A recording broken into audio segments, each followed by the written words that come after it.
War Eagle football is. I got my fans in the stands, my team on my back. Hard work. I put my city on the map. Dedication. With my school, but I know I can do better. Commitment. Yesterday and not one college. Endurance. College offer after all this hard work. Teamwork. Telling you a lie if I say Loyalty. so. How do I stay focused? Perseverance. Life, and do I have a fair chance when the world's so shite? See, we all pay a price. I got some things on my mind, but I need to regain my self-discipline. It's game time. Give all, leave nothing. Responsibility. I gotta choose. Clear eyes. Leadership. I can't lose. Faith. Belief. Training. Trust. Loyalty. Success. Victory.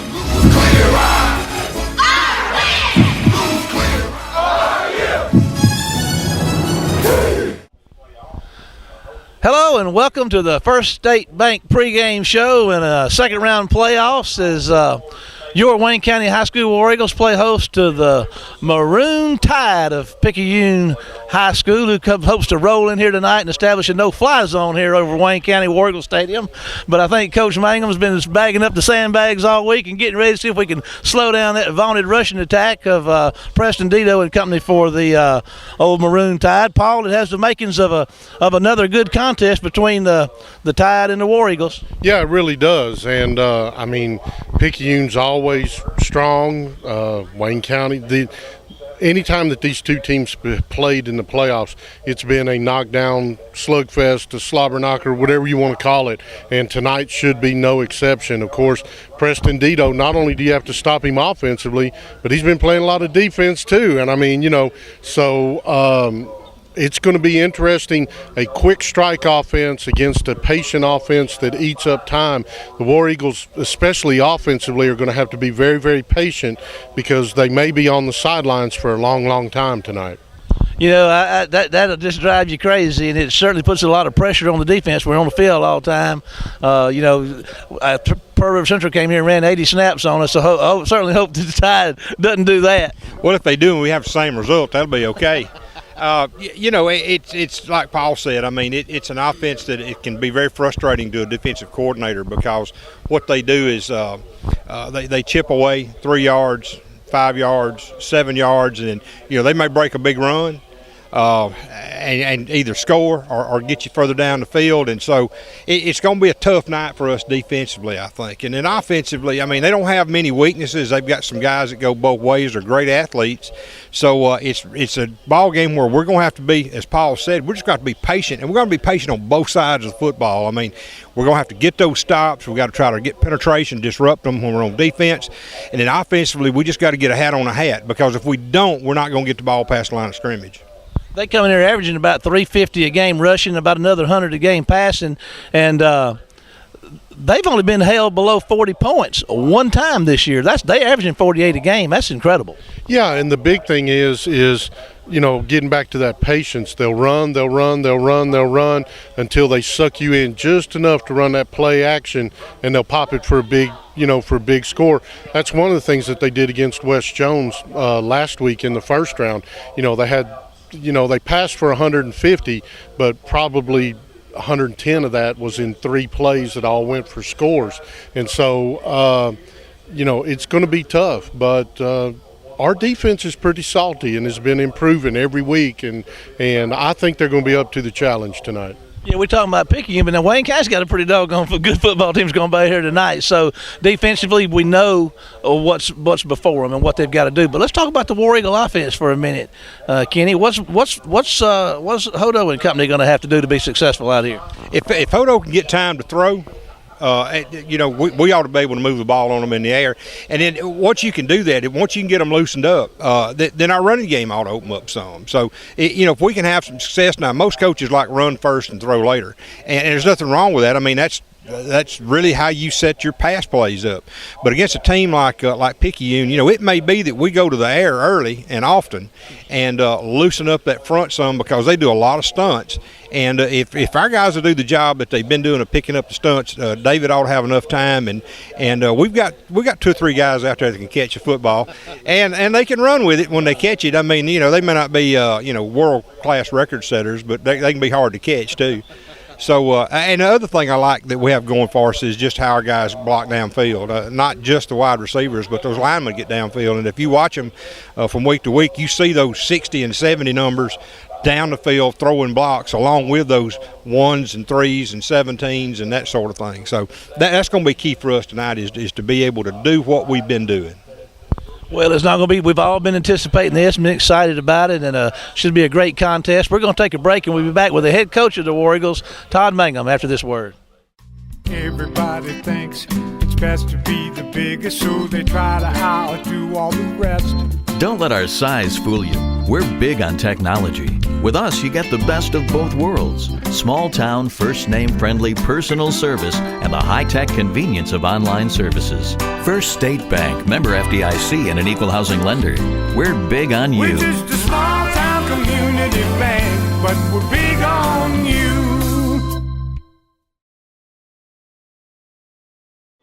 Welcome back to the First State Bank pregame show, and the head coach of the War Eagles, Todd Mangum. Coach Mangum, this is a big game tonight. I mean, it's all on the table. 2 teams enter, 1 plays on, 1 goes home. Ain't no doubt about it. This is the tallest task we've had all year. This one right here. This this Picayune team is by far the best 5A team that we played this year, and just as good as anybody else we played. Very, very talented, and it's a tall task tonight. Good grief, Coach. Only 1 team, only 1 game all year they've scored under 40 points. I mean, that's just ridiculous. Yeah, you start with a running back, Preston Dito. I think coming into tonight, he's got like 206 carries.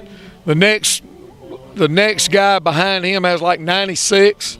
So he's got twice as many carries as anybody, and offensive line does a good job of creating holes and space for him to run, and he's a very, very talented young man. I totaled it up, and he represents 33% of their touchdowns and yards. Yeah, he's by far the best running back that we have faced here in a long time. What do you do defensively to try to stop that? Well, you just got to hem him up.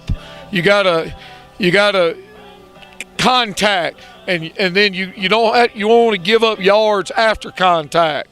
You got to gang tackle. One guy's gonna have a hard time with him, so you got to have a bunch of people around the ball and just wrap him up, and you got to try to make his feet stop. Try to make his feet stop and make a cut here or there. Well, we know what we're looking at when our defense is on the field. Let's talk about Wayne County's offense. What kind of problems the Picayune defense going to give to you? Well, we're going to have a lot of times 4 receivers and a running back, so that's 5. Well, they're going to have 5 to cover our 5, and the other 6 is blitzing. So it ain't nothing fancy. It's lock up, play man coverage, and if you ain't got a man, you fix to come sack the quarterback. Well, Coach, we appreciate it. We know it's a big night. We know you got a lot to do. We appreciate you taking time as always. Wish you luck tonight. We're going to take a break and be back with the football game between your Wayne County High School War Eagles and the Maroon Tide from Picayune. See you after the break. So let's get it on the grind. Step up in the building, swagger on point, right? Put your seatbelt on, cause it's gonna be a long night. It's gonna be a long fight, but then again, maybe not, cause I stepped in my zone when I put it to the parking lot. I'm about to get it in, yeah, I got it on my mind. Let's end this thing in regulation. I ain't thinking overtime, cause I didn't work overtime, and I ain't trying to overgrind. I transform the beast mode just like overtime, and I ain't trying to overgrind. I transform the beast mode just like I came here to ball hard. I love this game, it's all I got. That's why I'm going all out and give it everything I got. Yeah, I give it all I got as if it was my only shot. I play the game to win, to the end until I pass out, whichever just might come first. Quitting's never on my mind, I put my heart in this, that's why I lay it all on the line. So look me in the eyes, please don't be surprised that I push it to the limit or until I reach the prize, cause I'm a beast. Yeah, I'm in my own zone, it's beast mode time, so go hard or go home. I'm a beast. Welcome, and here we are. We're getting ready to have the coin tossers. Our captains getting ready to go out there. 75, Mike Sims. 27, Tendrick Parker. 21, Cortland Sims. Number 3, Keyshawn Cooley go out there for the coin toss tonight. Wayne County comes in here. Our leaders, our stat leaders on the year tonight so far coming in. DJ Sims leads in scoring with 102, rushing TDs. DJ Sims leads with 16. Passing TDs, David Hodo has 18. TD catches to Jarvis Chambers with 10. Rushing, DJ Sims still leads with 815. David Hodo's 123 with 191, out of 191 with 18 touchdowns on the year. Receiving, the Jarvis Chambers leads all receivers with 863 yards.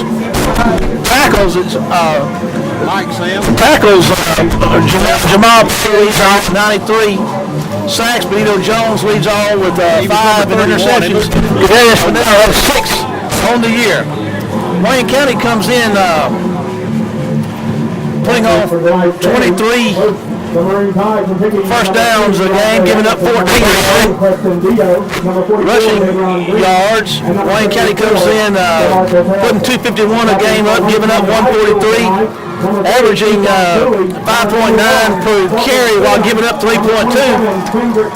Getting 127 yards through the air game, giving up 146. Total yards, Wayne County comes in getting 427 a game, giving up 260. 43 points a game, giving up 13. Now Picayune comes in here getting 343 yards a game on the ground, averaging 7.8 yards and getting 98 yards a game passing, a total of 441 yards a game. And Kenny, they come in here putting up 48 a contest, giving up 21. So margins of victory here between these two are pretty similar. Total yards are pretty similar. It's matching up to be a good one, as we thought.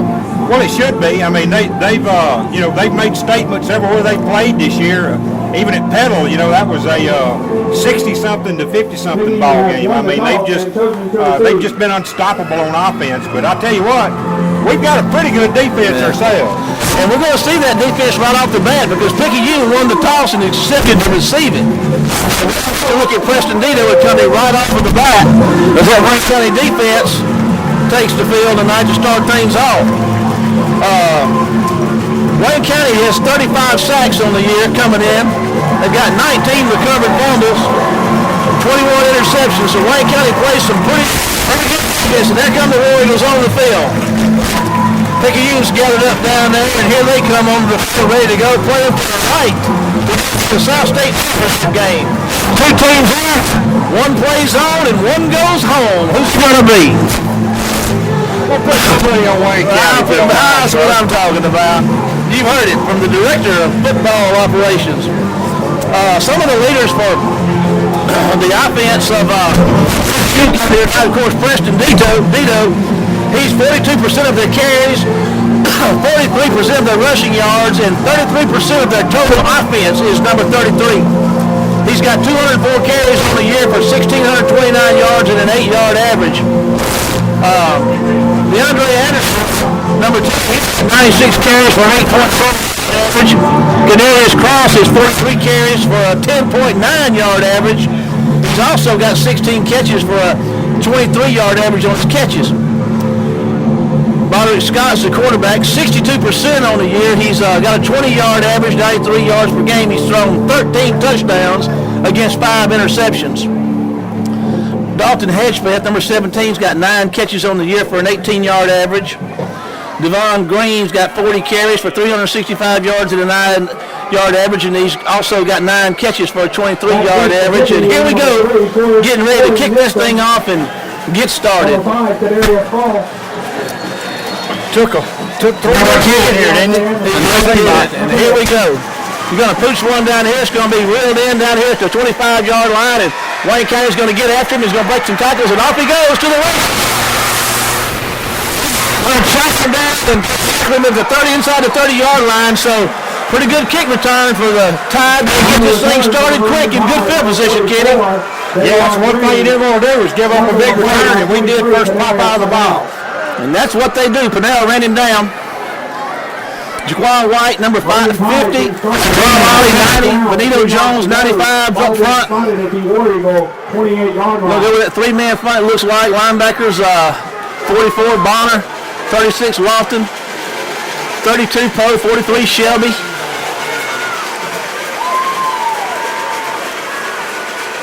And here goes the Maroon Tide with the pitch, and there goes Dito around the left side, and he's going to run hard and get down inside the 20-yard line, it looks like. Around the left side. Boy, he can go, can't he? He's short, strong, and stocky, and he can go.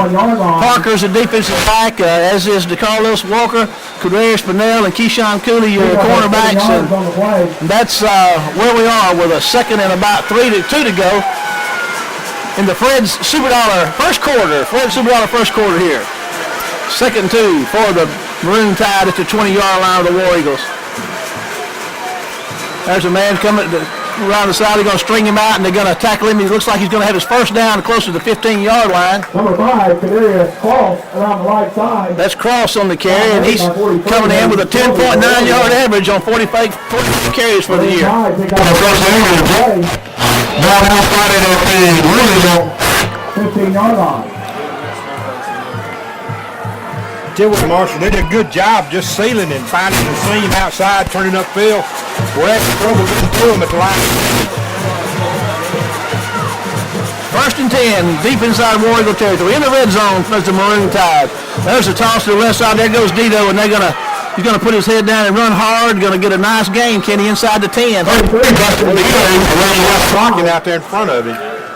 Stop made by 36. He got another 8 yards, and he's carried the ball twice, and both of the times been for 8 yards, and that's his average on the year. They get it down to 8, so he's pick up that 7 yards on the play. Maroon Tide to play 2nd down and 3 yards to go.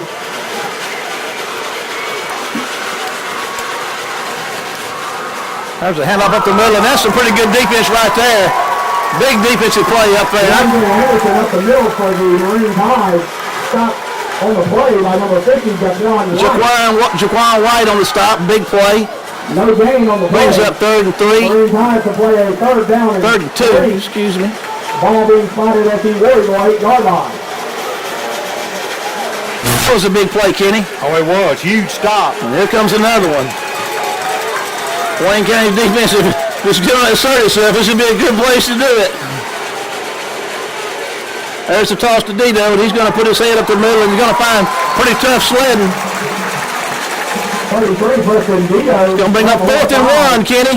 Pick up 2 yards on the play. You just got to believe Picayune's going to lower their ears and try to put this thing in. Getting up a 4th down to the Maroon Tide. Well, I don't know, Kenny, how big would this be to stop them I here? tell you, it'd be worth a 0. That's what it's worth if you can stop them here.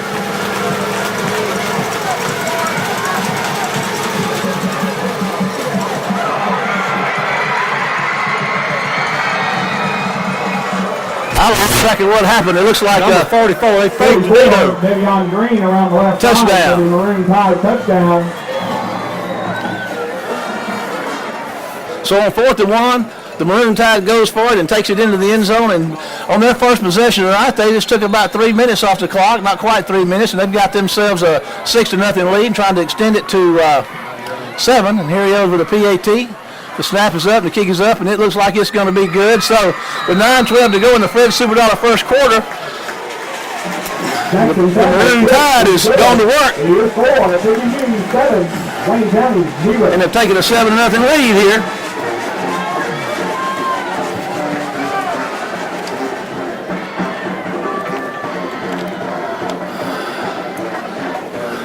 Wayne County managed a couple of pretty good stops down in there. Close on the 2nd and 3rd down, but on 4th down, Dodd Lee lowered his ears and sent his charges out there to do what they do, and that's to run that football and run it right into that end zone. They did. Well, he gave him a short field, 28 yards. And it didn't take them, it took them 6 plays to go to 28 yards. Devin Green on the touchdown. He's a 9-yard per carry average guy.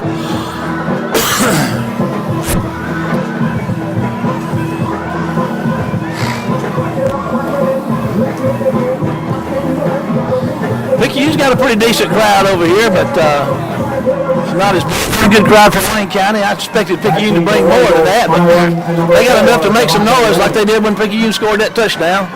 Let's see if Wayne County can answer with their first possession of the night.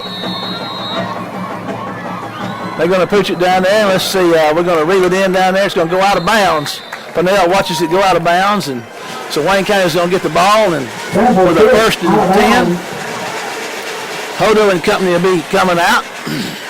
Get a decent field position at 35. Illegal procedure is the call against the Maroon Henderson, Tide. Daniels, Washington, Smith, Sims up front for Wayne County. Cortland Sims at tight end. Elijah Pughes is running back there with Hodo, and Wayne County's got the little diamond formation out here with all the guys spread out, and they're going to fire one down here to Jarvis Chambers. He makes a catch and makes folks miss and gets himself a first down. They had Fallon, Chambers, and Ramey all out there together with Cortland Sims at the tight end on the right side. And, Wayne County's really liked this formation since the Laurel game, Kenny. Yeah, it's a diamond formation, and they set it up out here with the trips. There goes Elijah Pughes, going to find some pretty tough sledding and maybe tackle him at the line of scrimmage. No game on the play. Elijah comes in here on the year with a 5.9-yard average, 779 on 132 carries. Second and 10 for the War Eagles, and they go back trips right.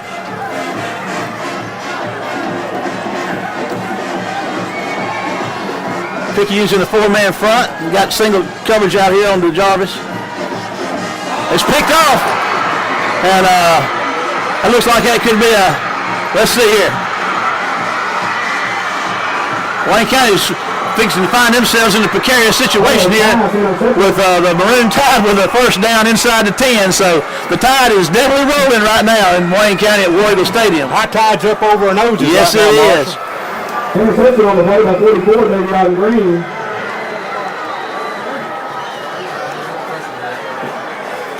And they've got the ball on the 8-yard line. Maroon Tide to play a first and goal. Fred super out of first quarter.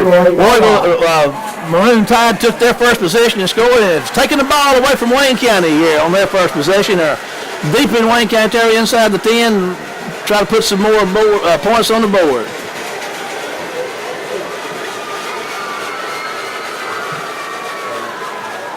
There's Dito running hard up the middle, and he's going to get down to about the 5-yard line. Give him 2 or 3 yards on first down.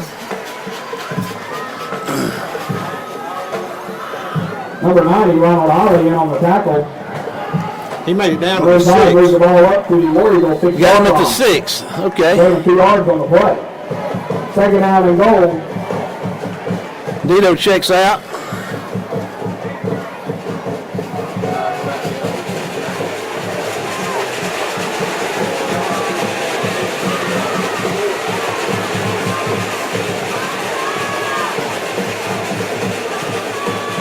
There's a pitch around right side. There's a good defense right there. They're going to get him back out at the 8 or 9 yard line, and that is number 23, Quadarius Purnell, coming up off the corner to make the tackle. On the right side, stop made by 23, Quadarius Purnell. Wayne County did a good job of stringing that one out, Kenny. Well, did a good job just keeping it jammed and stretching it out, and able to get the stop. Down and goal to go for the Maroon Tide. Number 33, Preston Dito, checks back in. He's the kind of guy, Kenny, that he just has a tremendous effect anytime he's on the field. If he gets the ball, or you got to watch him, and they can use him for a decoy, pretty much like they did on that first touchdown. Yeah, on that sweep a while ago, when they scored, they just gave it to the fullback. Third down, and we'll see goal to go from the 9.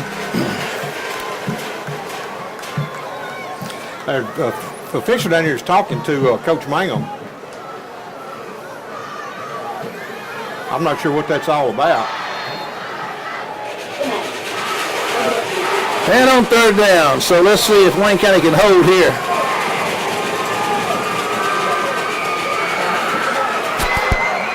They're going to stop him at the 1 yard line, Kenny.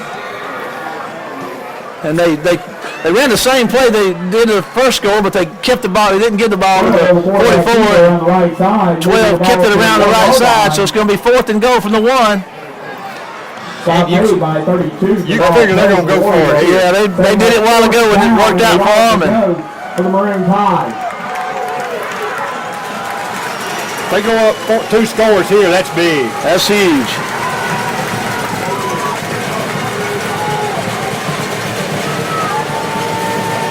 There's the toss to Dito. Touchdown. So Picayune has come out here and not even 6 minutes to go in the first quarter, and they're up 13-0. So they appear to be all they were cracked up to be. They are, and apparently we have way overestimated how good Picayune is.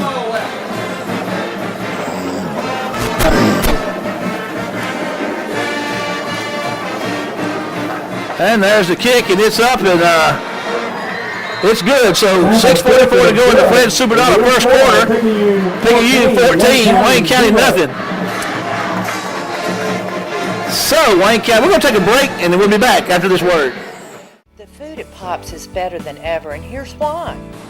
How are we doing today, guys? I'm the new kitchen manager. My name is Roger Raines here at Pops Seafood and Steakhouse on Highway 84. We would like to welcome you guys to come back and see us again. We'll do our best to make sure that your visit here is of guarantee and that we have the best food possible. Hi, I'm Kay Beasley. I'm over the waitress staff at Pops. We got a good waitress. We'd like to welcome y'all to come out and we'll give y'all the best service possible.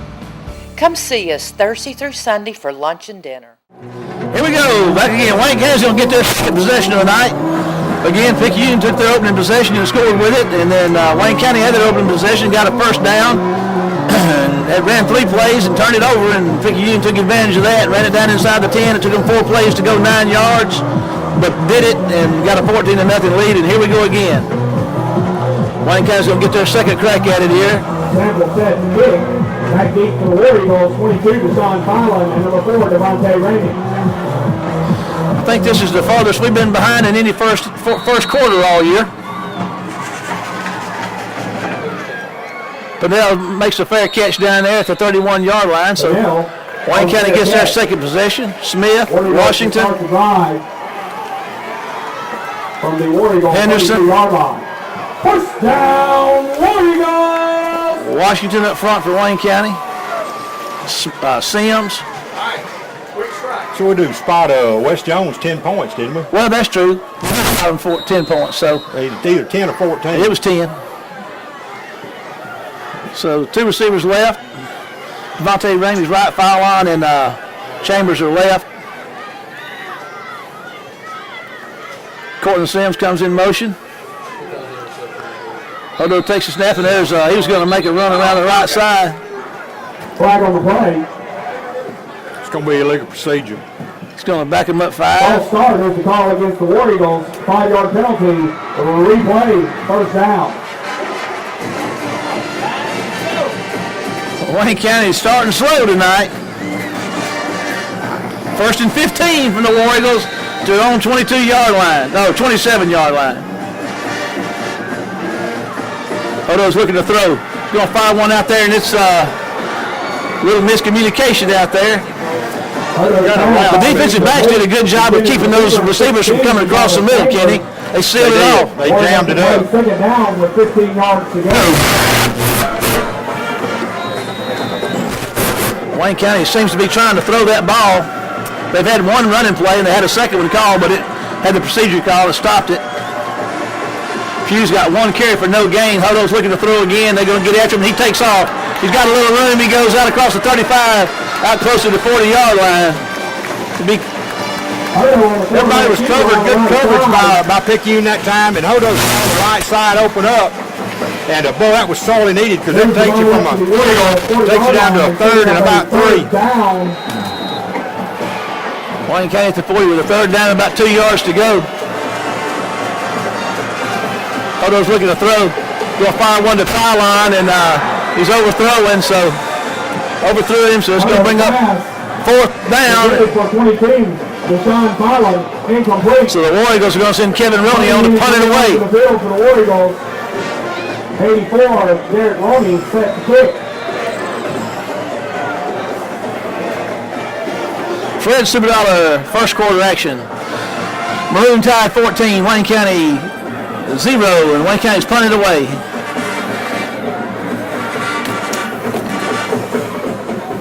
There's a good snap. Roney's got it, puts the foot in it, kicks it high. It's going to be a nice punch. It's going to go down here, and the Maroon Tide's going to get away from it. It's going to take a Tide bounce and roll back out to the 34-yard line.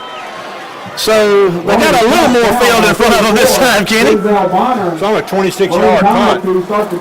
First down, 10 yards to go. This is the first time the Tide has had the ball that they've had to start it, in their own end of the field. They got a different front line out there now. Bivens and 98, and Evans 99, and Chandler Pugh check in up front for Wayne County.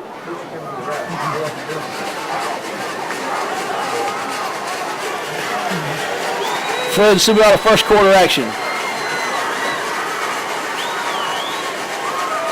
There's a handoff and a big hold up the middle, and going to get about 10 yards on the first down carry is number 40.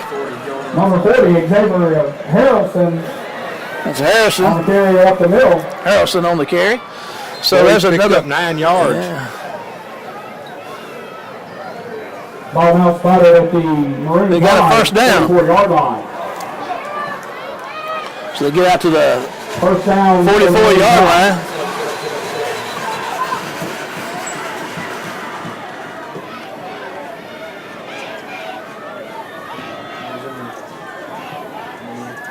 An official discussion going on down there.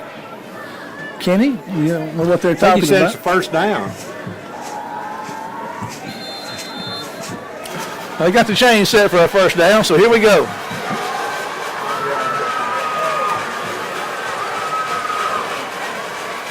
Wayne County's loaded that box, and here they come, and there goes Dito's going to run hard. He's a load. He gets inside Wayne County territory. First with Dito around the left side. That's good for 7 yards. I tell you what, Not made by 36. you're picking up anywhere from 7 to 10 yards on first down. You're doing quite well. Yes, you are. Well, they average 350 yards a game rushing that football, and they're certainly on pace to do that tonight. Ball now spotted at the War Eagle. 5:34 to go in the first quarter. Wayne County down by 14. Need to get a break. Need to make a break. There's a toss to number 2, and here he goes, and he's got room to go, and he runs down inside the 40-yard line for what could be another first down. Jaquan White checks in. Missed him along the line of scrimmage. I believe that's DeAndre Anderson on the carry. He's an 8.7 yard average. Quentin Hogan checks in, number 11, junior safety. 27, Kendrick Parker on the tackle. First and 10 for the Tide at the 36-yard line. 36-yard line.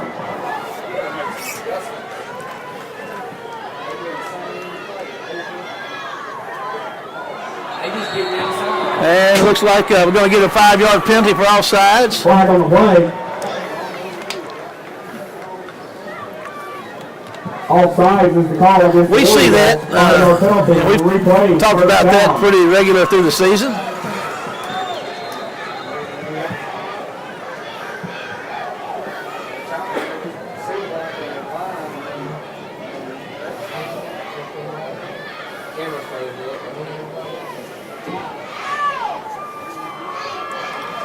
There's a run up the middle and going to be down to the 20-yard line, and another first down for the Tide. Xavier Harrelson up the middle for the Maroon Tide. Moving the ball to the War Eagle 21-yard line. First down for the Maroon Tide. I believe the Maroon Tide's wanting to take Wayne County to the woodshed. We're already in it. We're taking a pretty good thumping right now.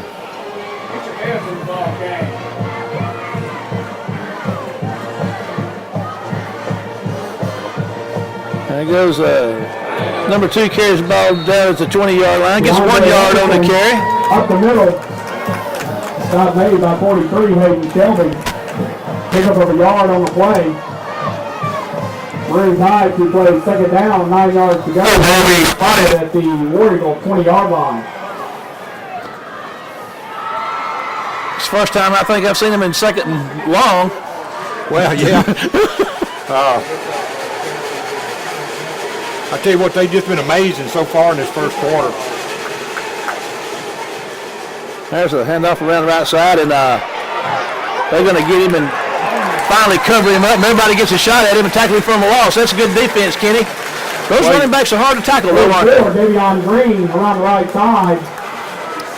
Looks like it's going to be at the 22-yard line. For the War Eagles. They got him outside the chains on third down. Play, setting up a third down and 11 yards to go for the Maroon Tide.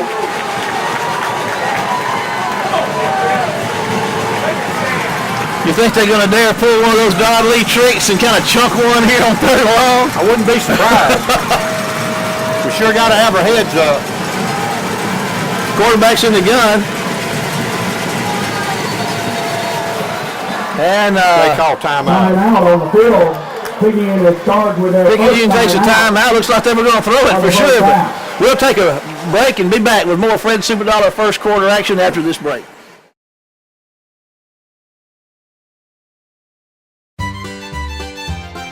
Ken and Tisha Snyder and Farrell West family-owned S&W Collision located on Mississippi Drive in Waynesboro will restore your vehicle to its pre-accident condition. Let us take care of the details. We specialize in auto body collision repair. S&W will handle your insurance claims for you. We make sure only quality parts and paint are used to restore your vehicle. An accident can wreck your car. Don't let it wreck your life. Come see the best. Come see Ken or Farrell at S&W Collision. Okay, here we go. 3rd and 11 for the Maroon Tide. Down here, the ball's at the Wayne County 22-yard line, and 3:06 to go in the Fred Superdollar first quarter, and the War Eagles down 14, and they're going to play some defense. Now's a good time to do it.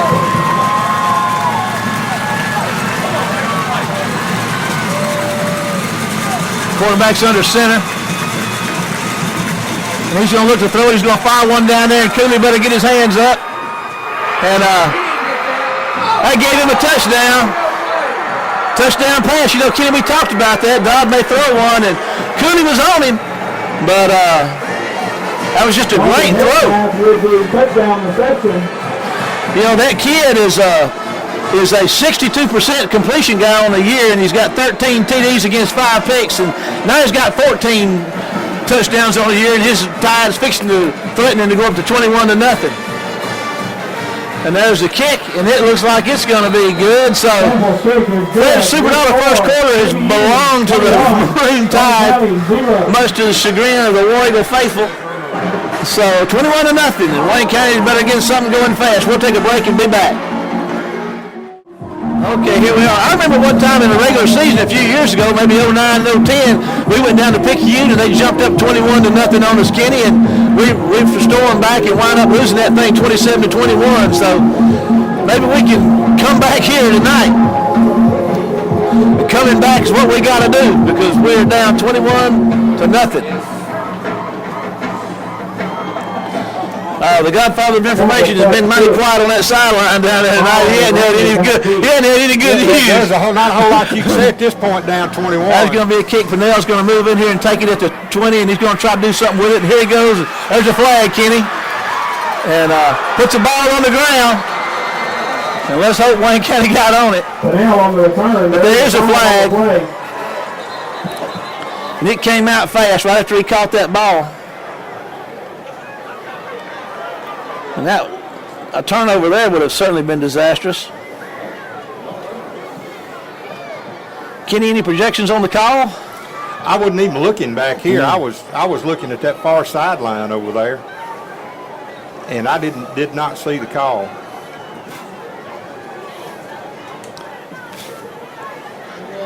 But from where it is, unless it's offside, I don't know. Well, there's a lot of pointing and talking going on down there, and both of the coaches are looking on with great anticipation. It looks like it must be a hold against Wayne County. That's what it looked like. Yeah.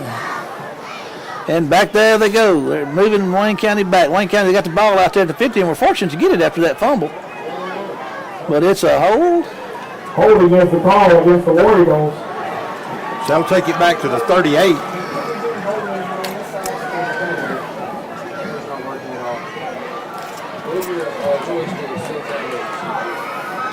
So Wayne County will have the ball at the 37. At their own 38-yard line. 2:51 to go in the Fred Super Dollar first quarter.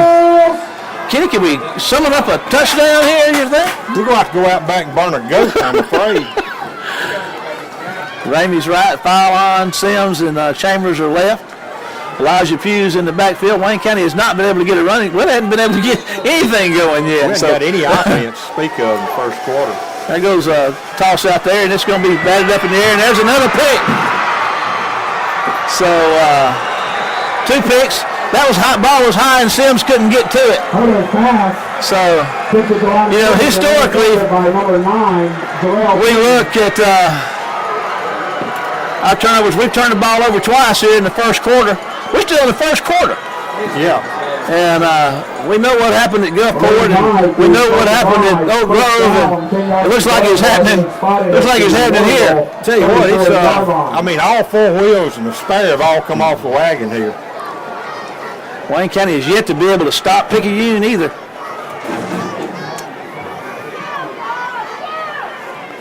There's the toss. There goes Dido around the left side, and he's going to put his head down. And kid didn't look like much, but he got 5 or 6 yards. I tell you, they're hitting us on the edges here, and they are killing us on the corners. Then they come back and hit us with a dive up the middle, and we ain't got a linebacker inside. That was good for 5 yards.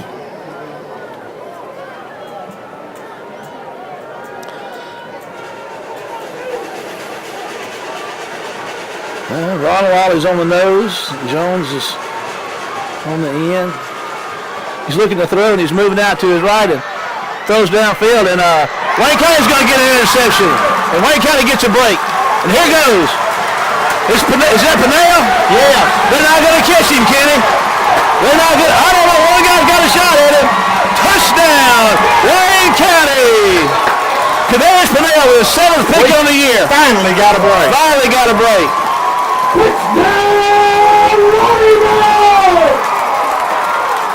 boy, that couldn't have come at a better time. On the interception return for a touchdown. Oh, it's coming back, Kenny. It's coming back. Back in the back is the ball against the War Eagles. But Wayne County's got the football. Wayne County's got the football. Come on!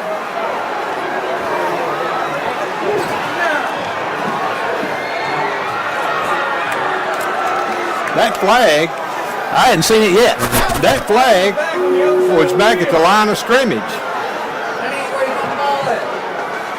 So instead of having 6, Wayne County's got it. But I'll tell you what, though, Kenny, we got the football away from them. That's the first time we've stopped them tonight. And it's been about 11 minutes coming. War Eagles to start the drive.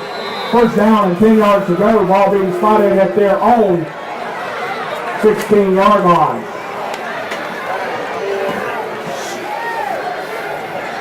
Well, we got a little excitement anyway.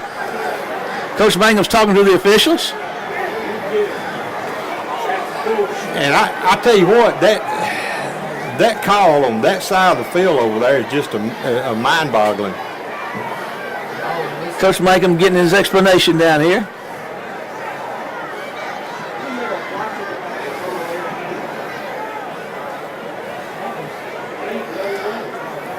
But I tell you what it is. It is what it is. It's going to be Wayne County. It ain't going to change. No, it ain't going to change. Now, Coach Mangum can talk to him till he runs out of option, but it's just not going to do any good. They're not going to back off this. Coach Davis is having a few conversations down there, but there's no way they can overturn that call. I mean, it's been made. That's awful. I wish I had a boot on. What a beautiful play by Pinell, though. That's what we've come to expect out of him all year. I asked a question. I couldn't tell what his number was when I saw him coming up this sideline. I asked if that was Pinell. I did that because I figured if it was, he was going to the end zone. And Maroon Tide's exiting the field. We just got to stay here with this. This is just too much discussion going on here. I don't see it changing. I mean, I don't. They're bringing the football over here, but they're going to place it out in the middle of the field. Wayne County's offense is coming out. So, like I said, we don't get do-overs in high school football. But again, let's not lose sight of the fact that Wayne County, for the first time tonight, has stopped the Maroon Tide's offense. Well, I mean, that's huge. That's something we haven't been able to do yet, but we can't. We figured out we can do it. Hodo's going to hand the ball to Elijah Pugh. He's going to find a little running room and run hard out across the 25-yard line, close to a first down. Elijah Pugh up the middle for the War Eagles. It's going to be out around the 27, so he should have enough. I believe you're right, Kenny. They're getting first down on that, and they're trying to get the chains moved. First down, War Eagles!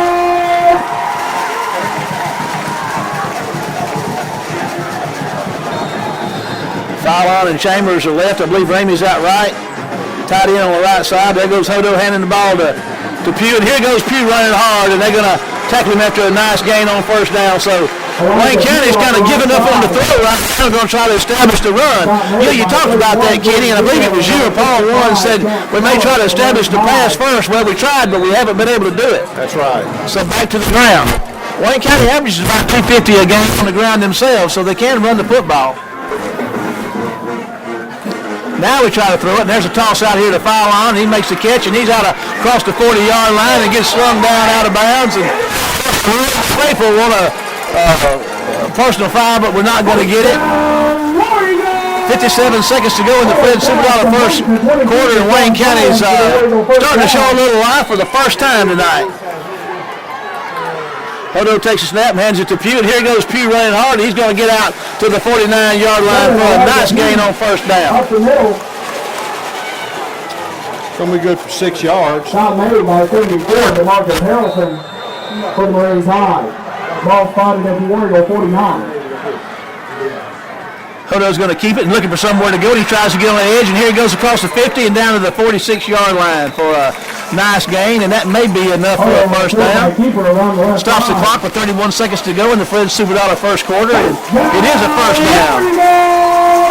65 checks in for Wayne County. Up front, Brandon Beasley, a sophomore, 305-pounder.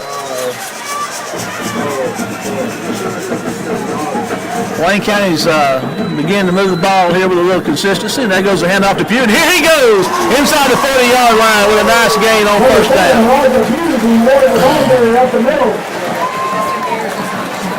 Beasley checks out. Inside 18 seconds to go in the first quarter.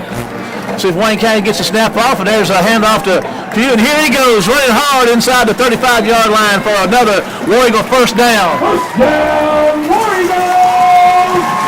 Number 7, Elijah Pugh, off the left side. Stops the clock at 7-6. See if Wayne County tries to get another play off. They do. There's a snap, and there goes Pugh, and he's running hard around the right side, and they string him out. They're going to stop him for no gain, and that's going to bring the Fred Superdollar first quarter to a close with Wayne County trailing the Maroon Tide 21-0, but showing a little life for the first time of the night. So we're going to take a break and be back after this word. Sears is locally owned and operated by the Walker family in Waynesboro. We carry Craftsman and Husqvarna lawnmowers plus every kind of lawn and yard equipment you could imagine. Of course, we have the best and most popular Craftsman tools. Have you been in the store lately to see our Sealy mattresses? Don't forget, we carry every appliance you could need for your home or office. Kenmore, Maytag, GE, LG, Samsung, Whirlpool, and Frigidaire. For faster delivery, let us place your Sears order. We'll get it right. Sears in Waynesboro.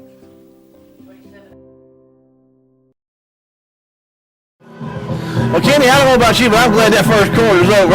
That was terrible. I tell you what, we need a fresh start, and it's a good thing we get the ball started second half. We got to get a couple of scores this quarter and get this thing back. We're looking at 2nd and 10 right now. Two receivers right, one left for Hodo.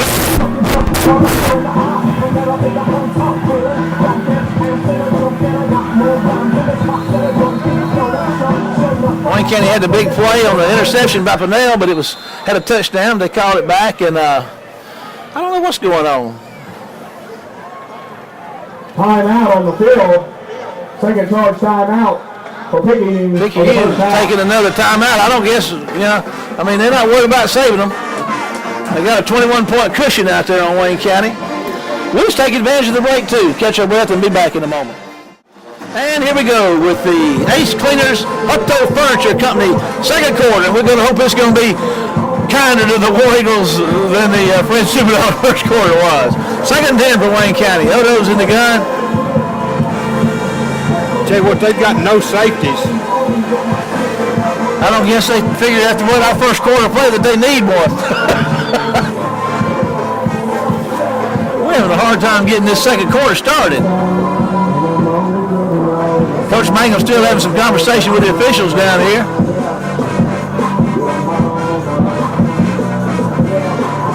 He's summoning them down here.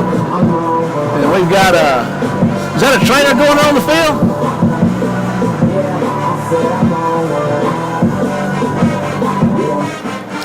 Looks like there may be an injury on the Picayune sideline, so once again, I think it's the official.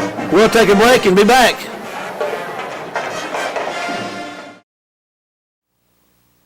Hi, I'm Robert Lapath, and here at Newsome's, it's my job to make your house a home. Our cabinets are affordable, yet extremely custom. If you're interested in a hand-built, top-of-the-line cabinet or more affordable quality pre-built, we've got it. Thinking about new floors? We have the best selection of quality floors, plus we offer custom design at no charge. We offer hardwood, ceramic, brick, carpet, custom showers, granite countertops, and much more. When we do it, it's done right. Newsome's Affordable Cabinets and Flooring, making your house a home. Here we go, and Kenny, there's a new offensive player on the field for Wayne County. Number 23, Cordarius Pinnell, seeing his first action on the offensive side of the ball tonight. This season, as far as I can tell, and they're going to hand it to him, and around the corner he comes, turns the speed on inside the 30, down to about the 25-yard line. 23, got him on the speed sweep. He's got a lot of speed, that young man. On the play by 24, Tony Washington for the Maroon Tide. It's going to bring up 3rd and 1, Kenny, for the War Eagles. And the Ace Cleaners Hutto Furniture Company second quarter, and here goes Wayne County, going to hand it to Pugh, and here he goes, and they're going to stop him for a loss. It's going to bring up 4th down about, I don't know, probably 3 or 4. Let's see what the score is. What as bad as it looked. Well, the Maroon Tide were able to convert on 2 4th downs for touchdowns. Let's see if Wayne County can convert on a 4th down for a 1st down here.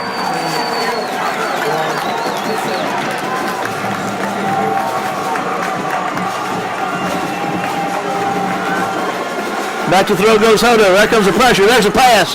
And it's high over Chambers. So Wayne County turns the ball over on down. Got a flag on the play. And let's see what this is going to be. Holding against Wayne County maybe. If it is, I'm sure that'll be declined. And the Tide will get the ball over on downs. Boy, and the bad thing about it was D. Jones was open. Yeah. Penalty is declined. Turnover on downs. So Wayne County misses their opportunity. They had a touchdown call back and they weren't able to capitalize, but they did stop the Tide, and did muster up a little offense. So let's see if they can continue to and have another turn, get the ball back one more time. 10 yards to go, ball being Boy, it was trading 21-0, and the Tide with the ball. Come on, guys.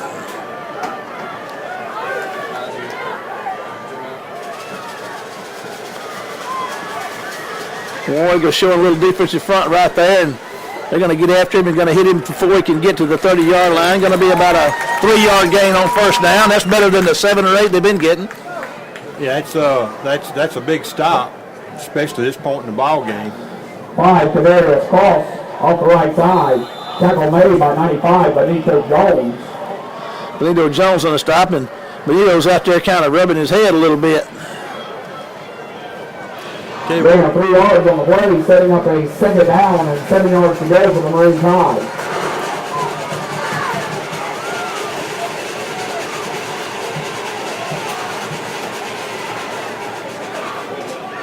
That's going to be out. It's going to be about 2 yards short of the first down. Going to bring up about 3rd and 2. The ball spotted at the 35-yard line. 36 from mine. Austin on the tackle for the War Eagles. Tell you what, he sure is a Do what? He's a load. Yes, he is. He is a load. And with Picayune, the other thing you can do now is just milk the clock. I mean, just take your time, do whatever you want to do. Yeah, and that's their game. I mean, with that running game.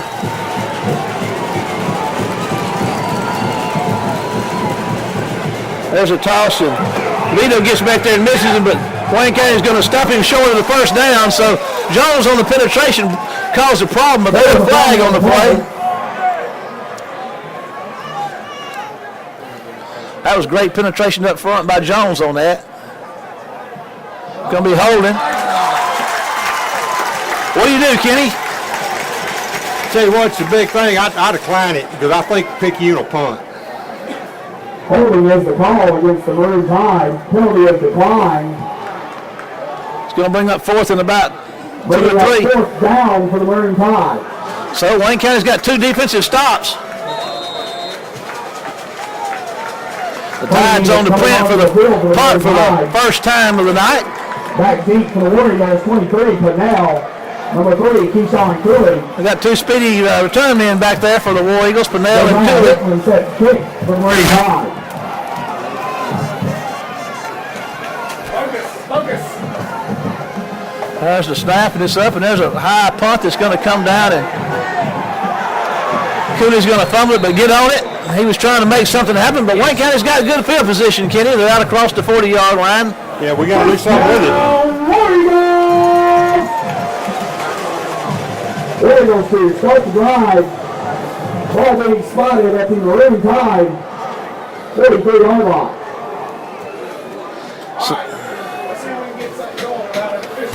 Okay. 22-yard punt. Wayne County's got the ball 1st and 10 inside their own territory out at about the 43-yard line. Hodo's going to hand the ball to Pugh, and he's going to make one miss and get across the 45 and going to get about 4 yards on first down. Ramik Wallace, number 19, checks into the game for the War Eagles. Devontae Ramey checks out. Ball now spotted at the War Eagles 47-yard line. Wayne County's got their foot on the gas here, and Hodo's looking to throw it. He's wanting to get to Chambers across the middle. Chambers, the ball hit Chambers in the hands and came out. And, I mean, just about everything that can go wrong for Wayne County to go. That ball was perfectly thrown, hit him right in the hands. Jarvis doesn't miss many like that. No. And the coverage guy standing right there just fell in his hands. Maroon Tide to start the drive, first down, and 3 yards to go. Well, our defense has been straightened out on the last 2 possessions. Let's hope that can continue. And maybe if we can hold on long enough, we can get some offense salvaged here before this thing gets completely out of hand. And, you know, that one's just not on Hodo. That's on the Chargers. 8:55 to go in the Hutto Furniture Company Ace Cleaners second quarter. There's the toss. And they're going to stop him short there and give him maybe a yard on first down. 33, Preston Vito on the ball carry for the Maroon Tide. Picked up 2 yards. At 95, but Nico Jones for the War Eagles. Pick up 2 yards on the play.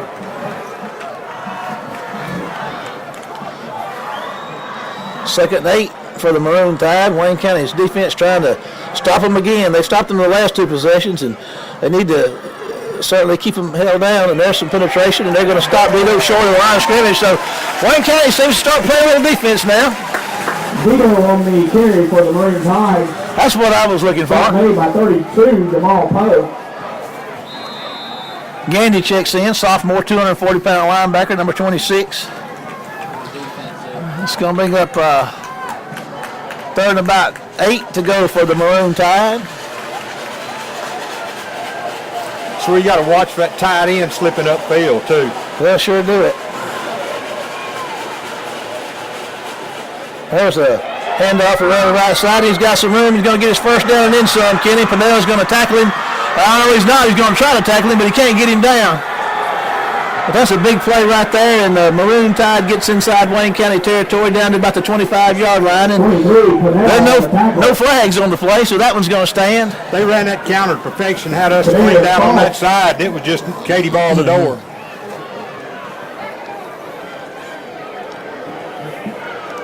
Well, they stopped him on 2 plays. That 3rd down and 8. Hey, ripped him for a good one out there. On his first down, it's a 25-yard line. How far was that, Kenny? 41 yards. 41-yarder.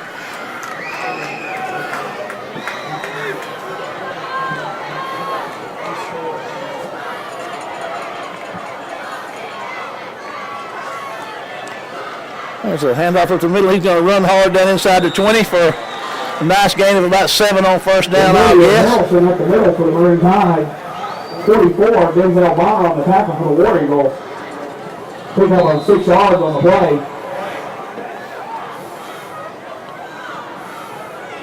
Second and 4, give him 6, 7:06 to go in the half, and the Hutto Furniture Company Ace Cleaners. Second quarter, Wayne County down 21-0, and the Maroon Tide is threatening again inside the War Eagle 20-yard line.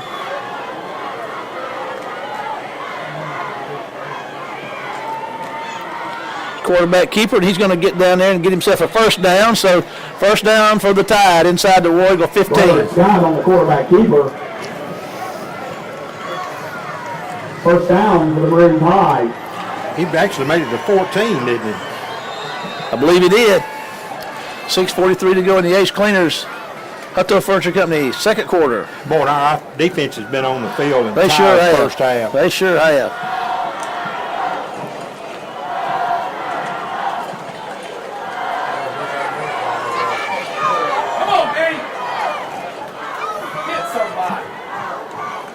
There's the toss. He's going to run hard down there close to the 10-yard line. Going to get about 4 maybe on first down. DeAndre Anderson around the right side. Tucson Cooley on the tackle for the War Eagles. Number 20. Arrington checks in for Wayne County. 4 yards on the carry. Setting up second down, 6 yards to go.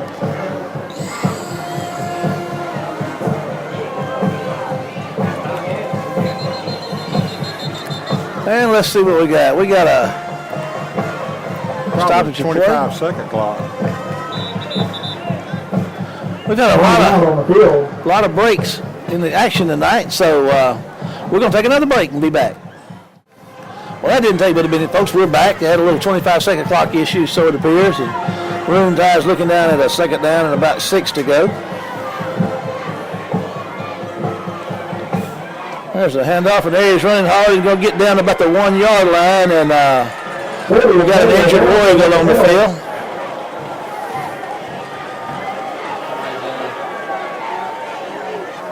Looks like Tendrick Parker's a little slow getting up.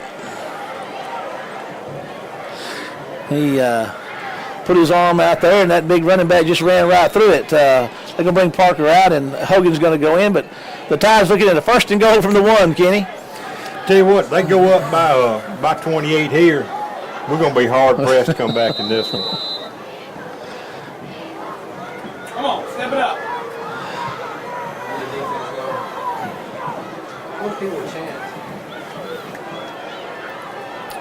First and goal for the Tide. Wanting to extend their lead to 4 touchdowns. They're 21-0 right now, wanting to go up 28-0. There's the toss to Dito, and he's going to make his way into the end zone. Touchdown, Maroon Tide. Dito around the right side for the Maroon Tide. Touchdown. And we have... we hadn't showed up. No.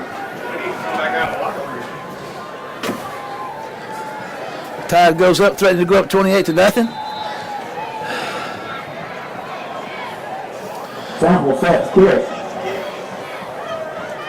There's the snap. The kick is up, and it looks like it's going to be good. So, with 4:48 to go in the half, and the Fred the Ace Cleaners Hutto Furniture Company's second quarter, the Maroon Tide has got Wayne County 28-0. We'll take a break and be back after this word. Well, Kenny, what we need right now is the greatest comeback in Wayne County High School War Eagle football history. If we do, it will be. Wouldn't that be great?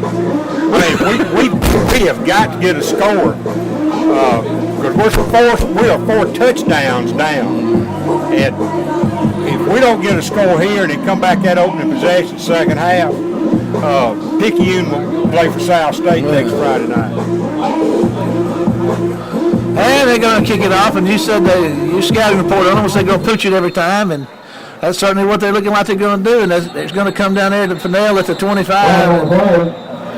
They were offside.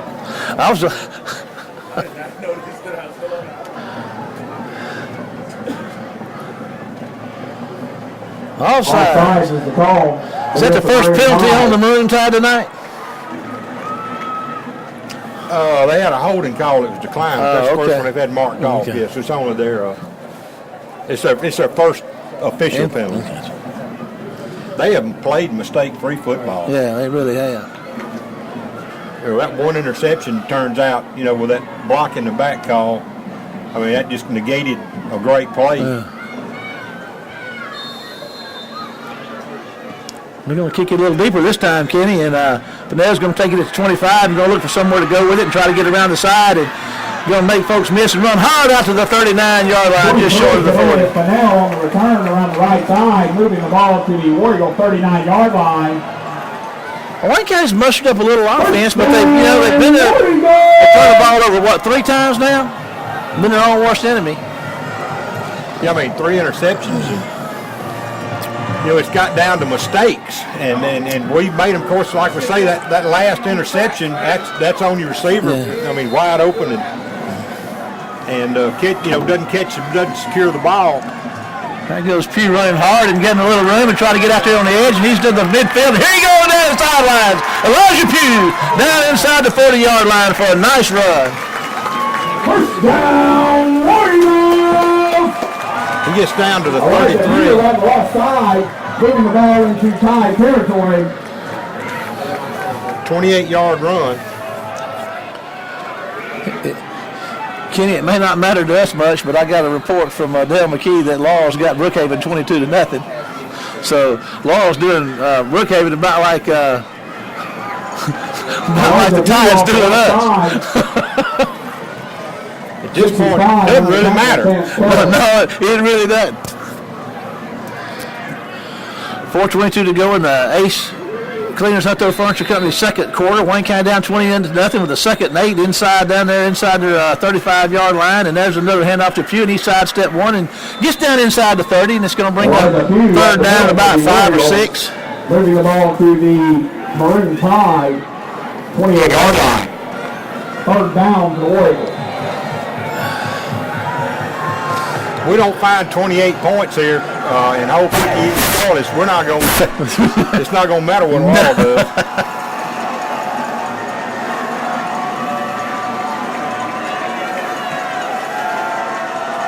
Those looking to throw, fires one across the middle, and I don't know. I don't know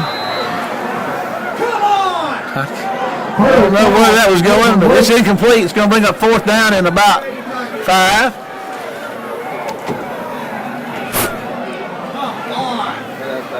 4:34 to go in the Ace Cleaners Hunter First Company second quarter. War Eagles down 28-0 and looking at a 4th down and about 5 yards to go. Hodo's going to throw one out here to Cortland Sims. He makes the catch and puts the ball on the ground, and Wayne County turns the ball over on downs once again.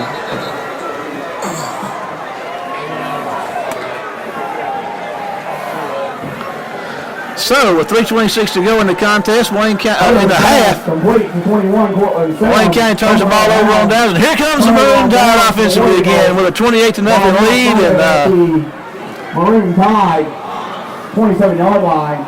1st down and 10 yards to go for the Maroon Tide.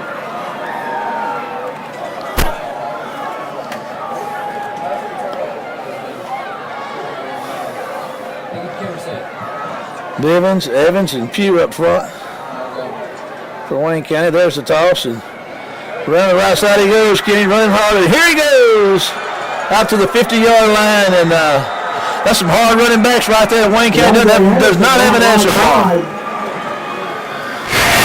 Made by 23. Inside of War Eagle territory. And number 36, Tremont Lawson. Ball now spotted at the War Eagle 49-yard line. 24-yard run and a first down. They've got 200 yards or better rushing already. Probably, my guess is 250.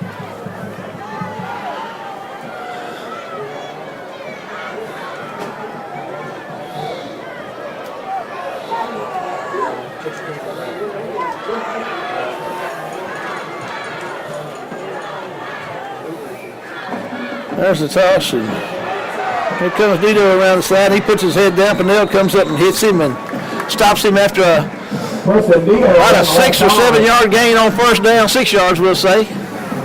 Or maybe 5. Jamal Poe and Quentin Hogan in on the tackle. Ball now spotted at the War Eagle 44-yard line.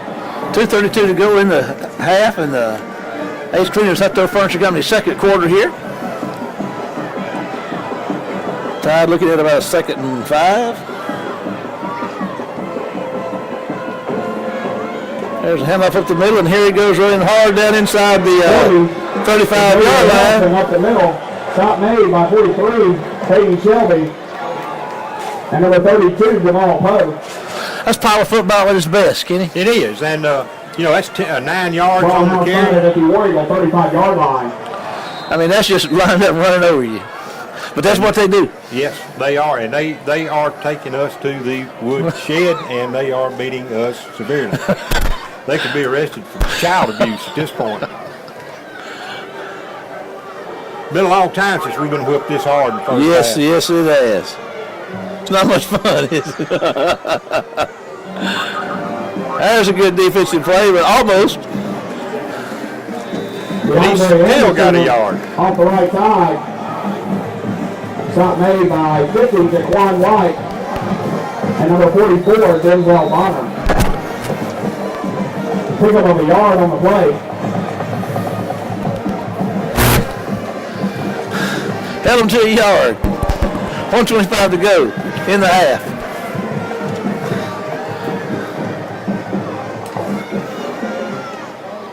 There's a handoff up the middle. Here he goes, Kenny. Got themselves another first down. 40, Xavier Harrelson up the middle. Stop made by 27, Kendrick Parker for the War Eagles. 1:10 to go in the half. So tied up 28-0 and threatening to go up 35-0 here with a first down at the War Eagle 22-yard line.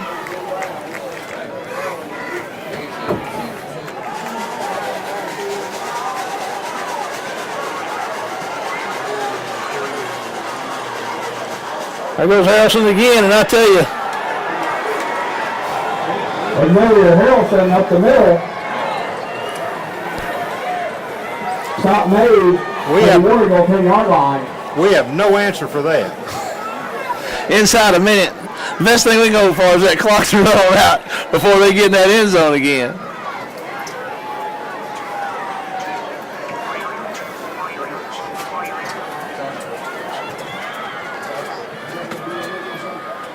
Inside 40 seconds in the half, and there's a handoff up the middle, and Wayne County's going to stop him at about the 8-yard line.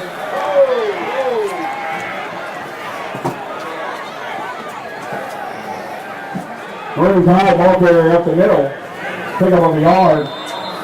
Second down and goal to go for the Maroon Tide. Inside 18 seconds. Tide with a second and goal. There's a little trickeration there. It didn't work, and 34, Dagon Green. That's gonna on the carry. Tide. You know, it looks like they saved one timeout, Kenny. Walton get on the tackle for the War Eagles. And they get a chance to come out here and kick themselves a field goal. On the play. Timeout on the field.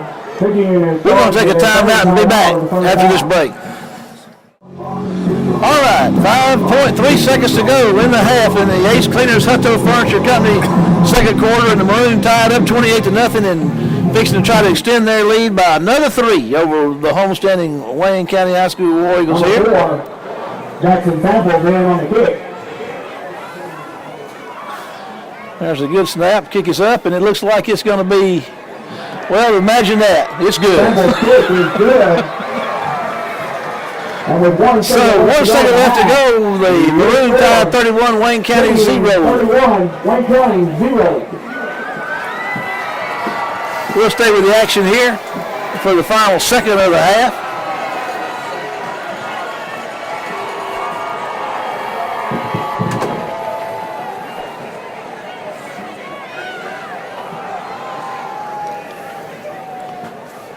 Kenny, you got anything you'd like to add over there? I don't think there's a whole lot I could add at this point. I know when you're taking a 31-0 shellacking, you ain't got to like it, but you sure got to take it. And we've got to take this for another 24 minutes.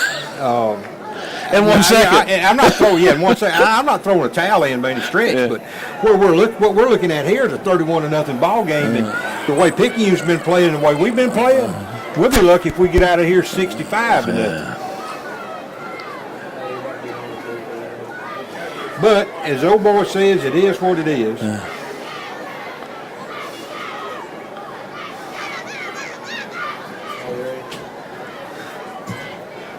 And here goes the kick. Flag on the play.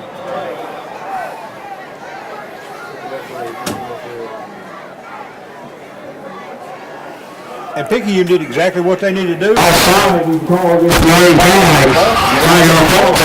It's just three. It's three. Yeah.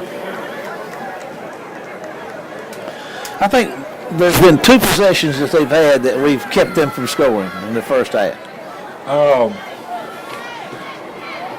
We had the pick, and then we had a turn. We made them punt once. 4, 5, 6, 7. They've had 7 possessions, and they've scored on 5 of them. So, I mean, it's this point, we're just going to have to stop them completely in the second half. They have a chance to claw our way back into the ball game. And there's the kick, and I don't know. Flag on the play. Maybe if they keep doing that, we can get a safety. It'll be handy. We'll be here all night. All sides with the call against the Maroon Tide. 5-yard penalty. That's about the only thing I've seen them do wrong tonight. Yeah. Seems like as many times they have to kick off, they'd be able to do it right. Well, I ought to be tired.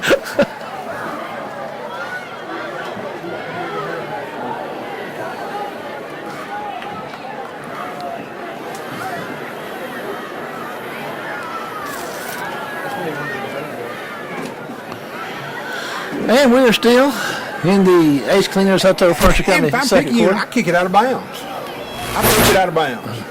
I mean, at the worst, what happens is Wayne County gets the ball for 45.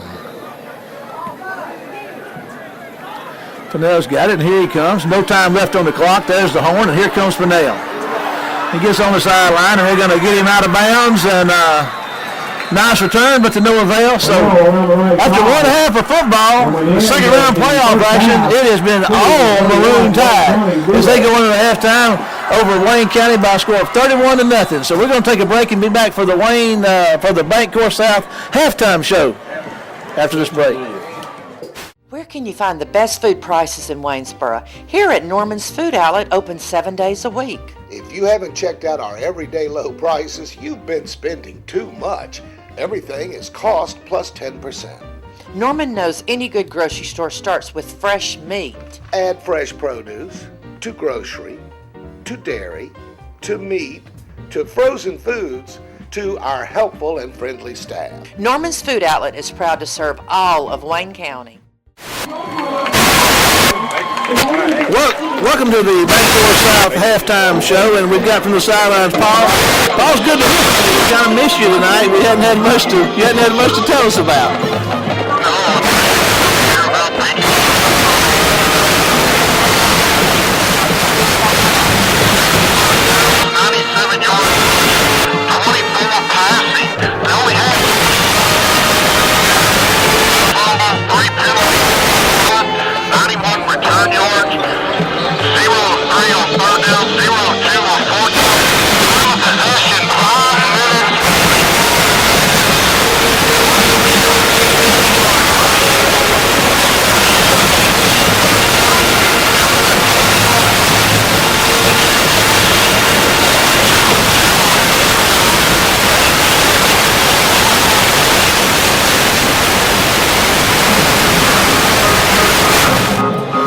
Paul, we're just kind of been up here kind of speechless all night. I mean, this, like you said, it's been all Picayune. Is there any life on the sideline down there on the Wayne County bunch tonight?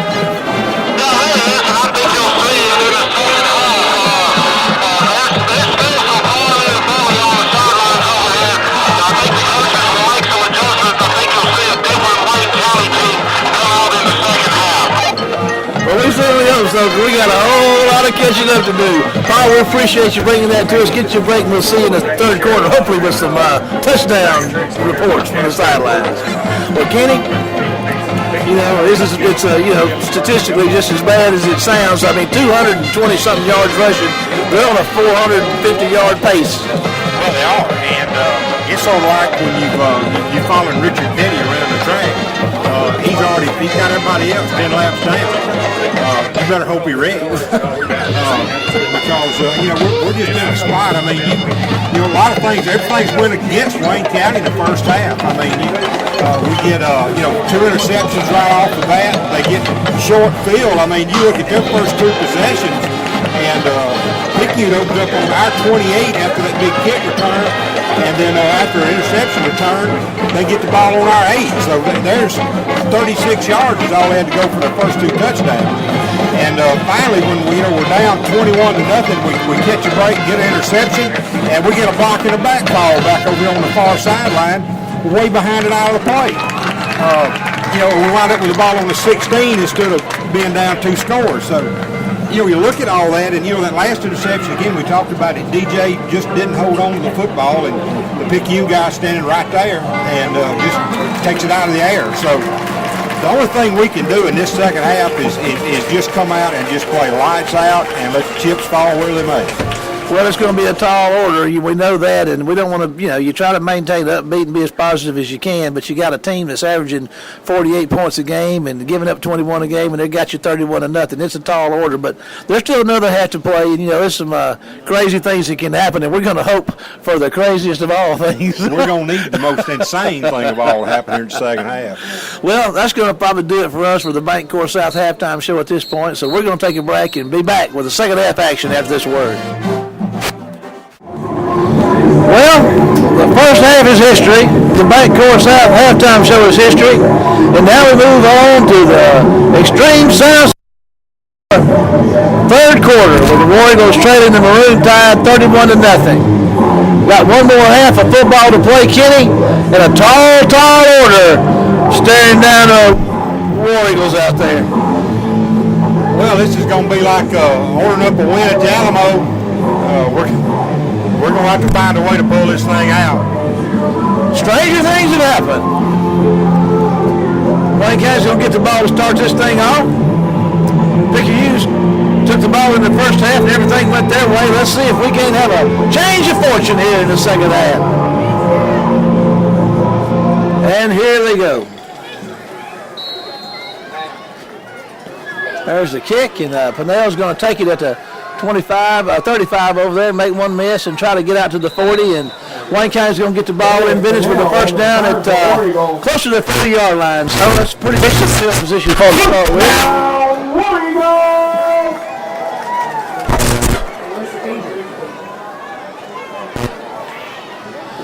Here comes Odo and company.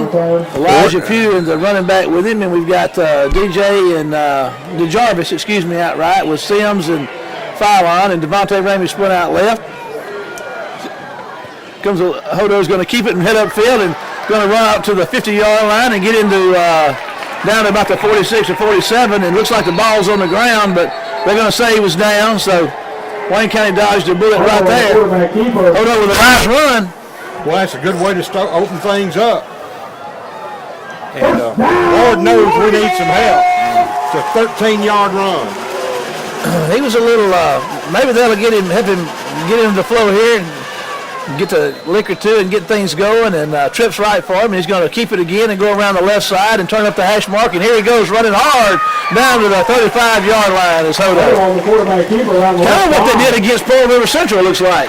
Yeah, I think they're going back to the back of the toolbox and trying to pull out something that's worked, because Picayune's been teeing off on everything else. This time Odo's keeping it again and going to work hard for a couple of yards maybe. Odo on the quarterback keeper on the left side. Stop made by 44, Davion Green. Green's one of those guys that's playing both ways. And he's on the stop. Had a big first half rushing the ball for the Tide. Trips right for Hodo. Second and 8, ball's on the 34. Hodo's looking to throw. He's going to fire one out here to Cortland Sims, and he's going to make the catch and going to be stopped about the line of scrimmage. Going to bring up third and about 9. Hodo's pass complete to 21, Cortland Sims. No gain on the play. Wayne County staring down a third down and about 8 or 9 to go. They give him a couple of yards on the catch. 34-yard line. We're in the extreme second, more third quarter now with a third down.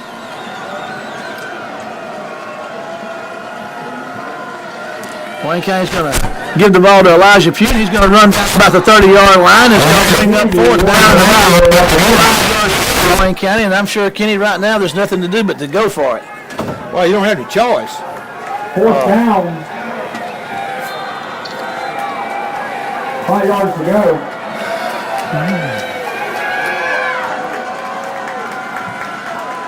Picayune's been solid up front. They hadn't been drawn off sides not one time tonight.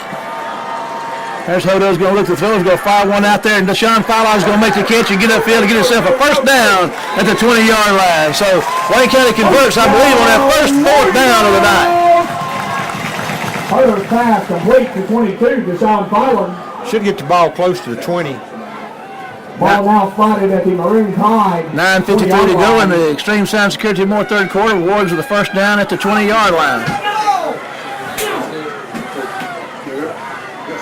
Hodo's looking to fire up. We got a penalty flag. Flag on the play.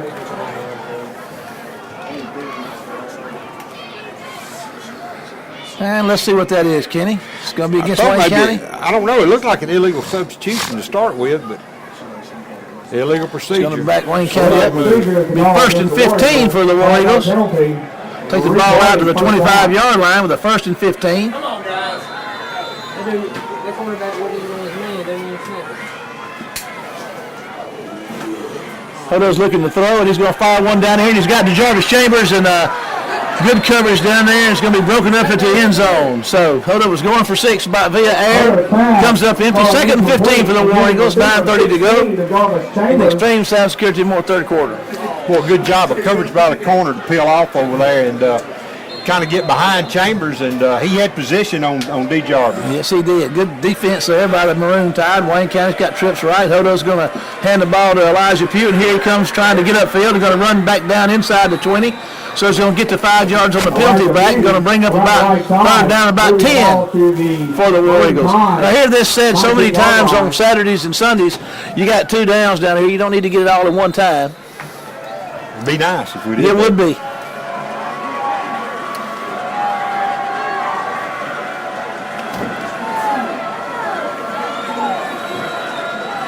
Hodo's moving to his left, looking downfield. Going to fire one to Cortland Sims, makes a catch. He's inside the 10-yard line for a first and goal for Wayne County. Hodo's pass complete to 21, Cortland Sims.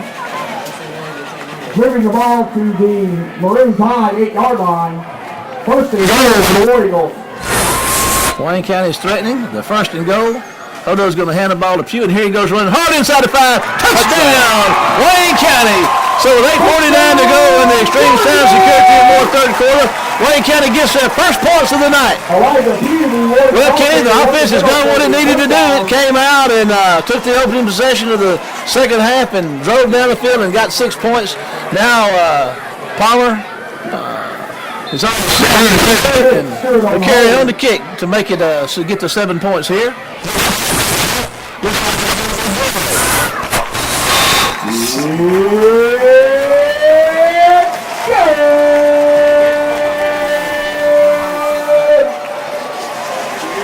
That was a long time coming, Kenny, but Wayne County gets on the board. Sounds good. Yeah, we kind of missed old Paul in the first half. Maybe we'll get to hear a little bit from him here in a minute. We'll stay with the action. Extreme Security in Moore third quarter is started off good for Wayne County. And guess what? We've got the godfather of information. Good to hear from you, Paul. What you got for us?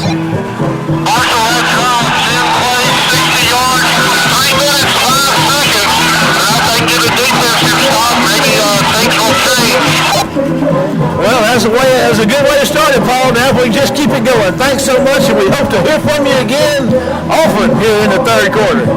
Paul Key from the sidelines. Wayne County on the board and fixing to kick it away.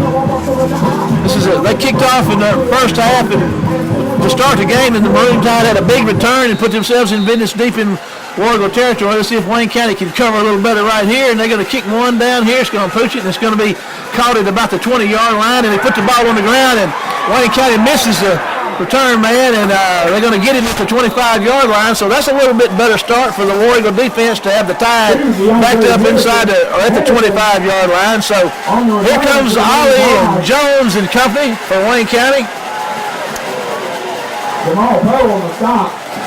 Well, this is big right here. You got to stop them and get the ball back. Ball being spotted at their own 25-yard line. Wayne County's fans are certainly not giving up. They're in the contest at the time. Wayne County's Jaquan White's leading and cheering down there, getting the people behind him. And here comes the Tide. Wayne County's defense to see if they're up to the challenge to thwart the Tide here in the third quarter. Thwart. You like that? Thwart.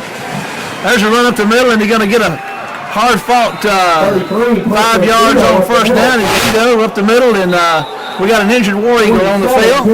Parker on the tackle. That's Parker. We're going to take a break while they tend to the War Eagle. I tell you what, he's coming off, so we're going to stay with the action here. Parker hurt that arm on a tackle, it looked like in the first half. Injured War Eagle on the break. So getting after it, and he's made his way off. So well, he's hitting a solid load of bricks. I can tell you that. That Dito's a hoss. He is a hoss. Very physical runner. He's about a 200-pounder. He's compact. Second down, 5 yards to go. Second 5 to go. 30-yard line.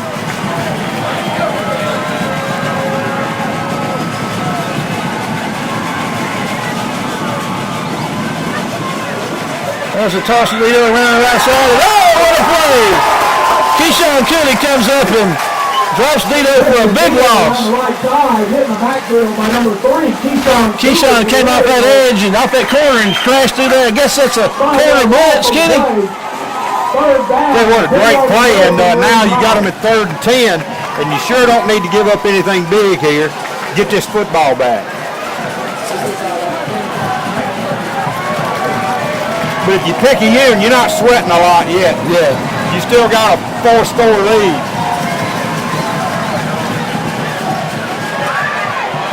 There he goes around the right side, and there's that first down. They run that counter, and we don't have anybody out there to contain it.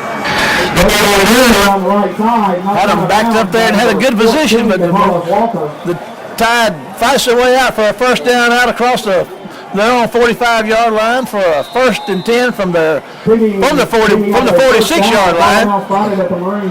21-yard gain on that counter. We just didn't have anybody out there. I've heard you say 21, 24, 22, 23-yard gains a lot of times tonight.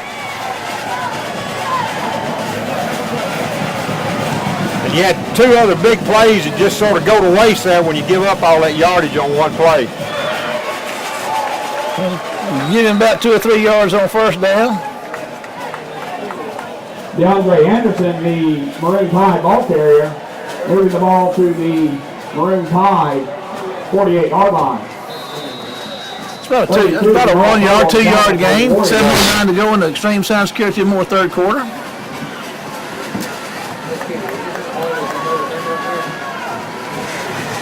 Well, that time continues to roll off the clock. We've got to get this ball back. Sure would be a good time for a turnover here. We could use a break. Yeah, amen, brother. We sure could use one. There's some pretty good defense up the middle right there for no gain. And there you go, Kenny. You got 2 big plays, and now it's 3rd down. You need one more. 36 from Mon Lawson, number 11 Quentin Hogan, and number 50 Jaquan White on the tackle for the War Eagles. Ball now spotted at midfield.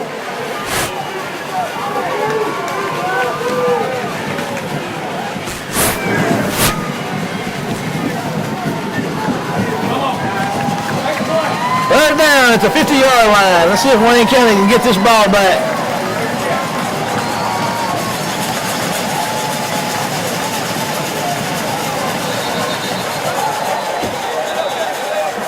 Picayune's going to call timeout. So we're going to take a timeout and be back after this break. At Chickasawhay Door Company, we realize that a garage is not just a place for storage. It's the site for a big Texas Hold'em tournament, even a nursery for your baby. Nope, today the garage is another room of your home. When your garage is more than a garage only, Chickasawhay Door Company will do. In 2 years, nearly 1,000 doors have been installed by Steve Locke and his crew. See Steve at Chickasawhay Feed. Okay, after the timeout, Kenny, it looked like Coach Lee called timeout because the 25-second clock had run out on him. Well, I saw that, but that's what the official over there thrown the flag for, and they waved it off. Picked it up. All right. 3rd and 6 for the Maroon Tide, right out there at the midfield. Wayne County desperately needing to get a stop and get the ball back here.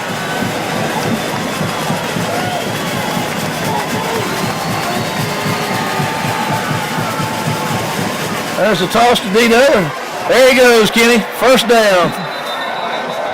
First and Dito around the right side. I guess Maroon Tide says hammer time. It's like they're letting the hammer down.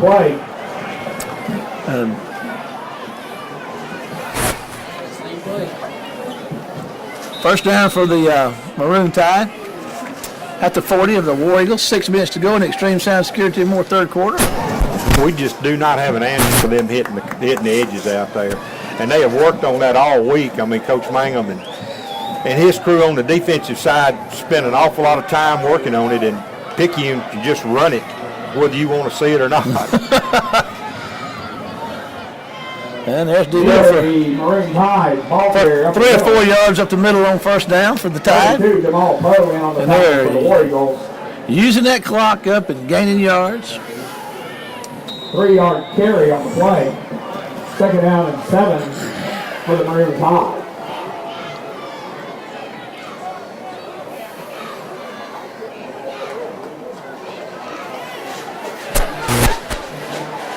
.5:30 to go in the Extreme Sound Security More third quarter. Wayne County did get on the board. They're trading 31-7. The Maroon Tide with a 2nd and 6. There's the toss, and going to run hard out there. It'll be about a yard short, 2 yards short of the first down. Cutting back inside. 43, Hayden Shelby in on the tackle. 32-yard line. 3rd and about, 1 or 2 there. Tell you what, Picayune's in 4-down territory here. They might as well.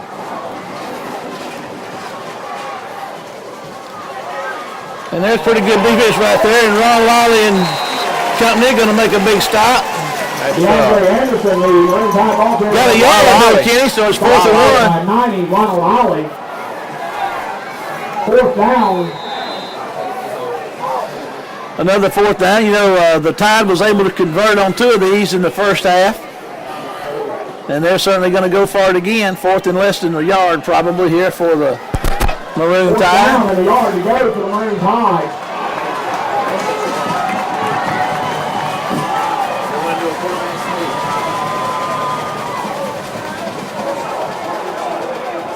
Going to get the first down. First down for the Tide. To go in the Extreme Sound Security More third quarter. You can see the War Eagles, a lot of them holding arms and hands. Up the middle for the Maroon Tide first down. That's a physical bunch from physical, hard running backs. I mean, they leaned on you, Kenny. Well, they do. They're going to measure, but I think they've got this. Yeah, it looked like he hit it by a yard. They're giving it. They're not. Looks like they're going in moving the chains. First down for the Tide.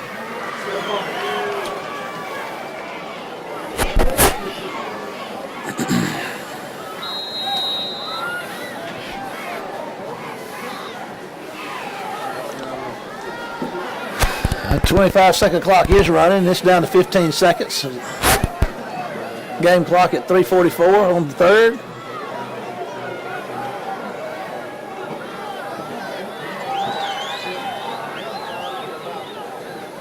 There goes Dido, and he's going to DeQuan White's going to hit him and get some help, and they're going to turn him back after a short gain. Maroon Tide ball carrier hit by 50, DeQuan White.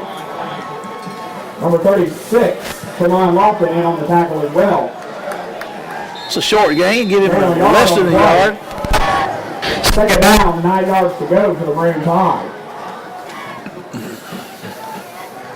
I tell you what, they have used those running backs, just done a magnificent job with them tonight. I mean, their game plan, of course, I know they didn't plan to have 28 yards and 8 yards to go in the first of the game, but now what they've done is they've taken advantage of every opportunity that they've had, and they have done a great job with it.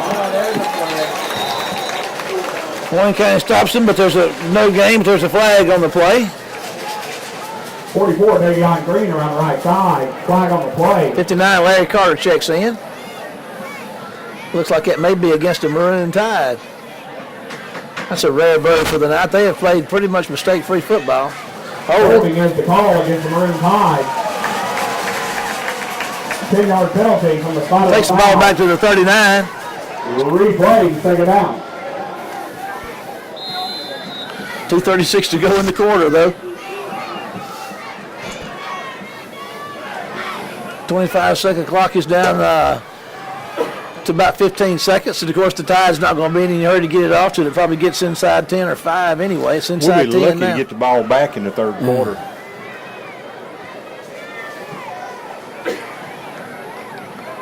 There's a handoff up the middle and some pretty good defense. Jamal Poe leading the way. So that's going to bring up third and about 20 or so to go. 33, Hayden Shelby in on the tackle. Third down. Officials are stopping the clock for some reason. Measure it. That's just a what? Oh. There they crank it back up. And you're right, Kenny. It's inside 2 minutes in the third quarter. Third down, 20 yards to go for the Maroon Tide.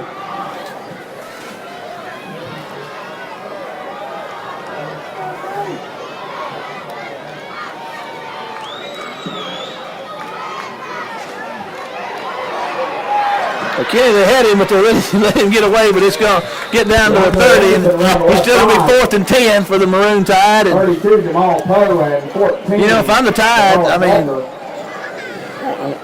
go for it. Oh, sure, why not?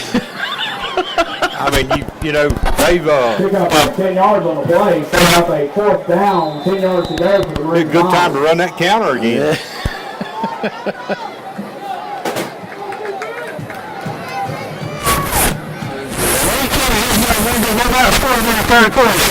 It's inside a minute.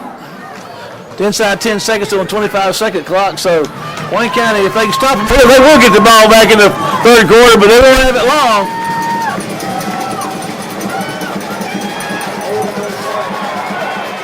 Great defensive play by Keyshawn Cooley to bat it down. So Wayne gets the ball back on down. It's 41 seconds to go in the extreme sound security in the third quarter. And Wayne County gets the ball. The score of 31-7.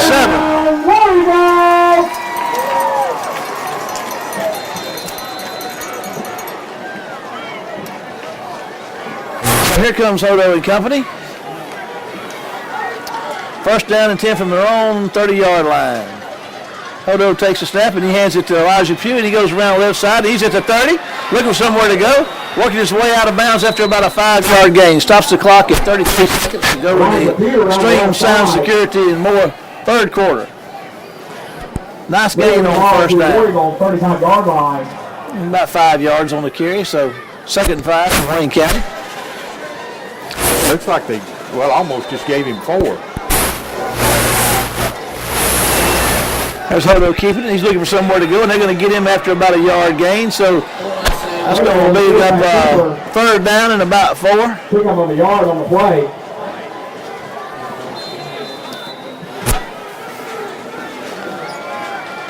Inside 15 seconds to go in the quarter here. Hodo's got the snap. He's looking to throw. Going to fire one out here to Sims. They got it defended. He makes the catch and gets close to the first down. He did not get a good spot. Going to be about a yard short. So that's going to bring the extreme time security to the third quarter close.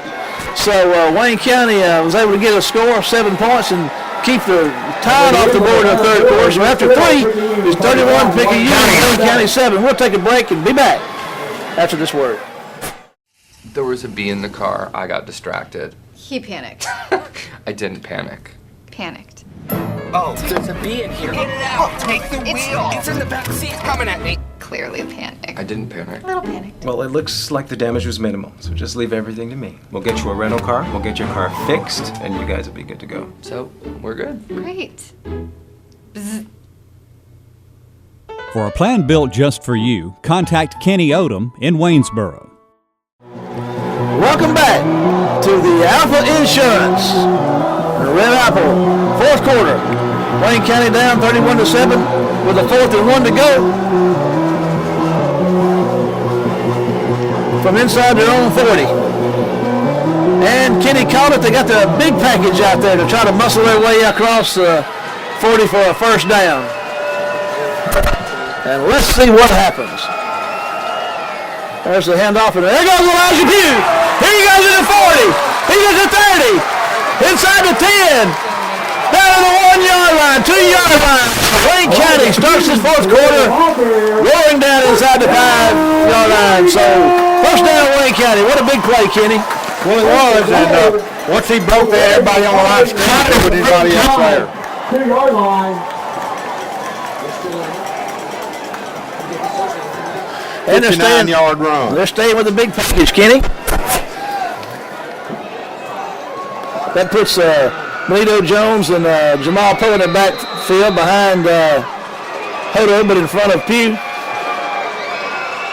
There's a handoff to Elijah Pugh, and touchdown, Wayne County, with 11:45 to go in the Alpha Insurance Red Apple fourth quarter. Up the middle for the Warriors touchdown. Palmer on the snap, Stewart on the hold, and we'll carry on to kick to try to make it 14-31. Snap is kick is up, and let's see here. It's going to be good.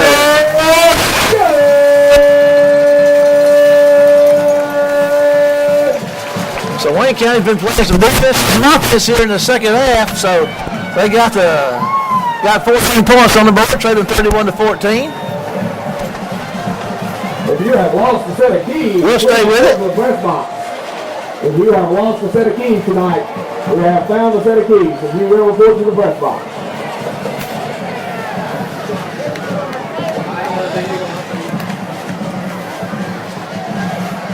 You know, Kenny, that guy that from Picayune that caught that last, well, let's hold up on that. And we got Paul Keene. Paul, what you got for us?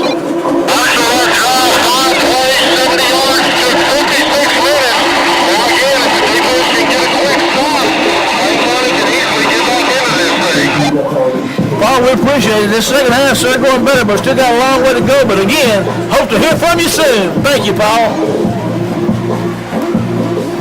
Well, the return man dropped this kick on the last time they got it. Wayne County couldn't get on it. Boy, it'd be a good time for a turnover right here, Kenny. They're going to kick it, and it's going to come down here, and the Tide's going to catch it at 29, and Wayne County's going to get on them and cover them up inside the 30. So Wayne County's got the Tide backed up inside their own 30. Davion Green on the return, 45. Taylor Pugh on the tackle. Flag on the play. We got a flag on the play. We don't know what that's for. Kenny, what do you think? Player threw the ball down. This is going to be at least a delay of game. Number 44 for Picayune. So that's is that unsportsmanlike or what is that? It could be either that or delay a game. It just depends on what he calls. Yep, unsportsmanlike. So that's a big one, Kenny.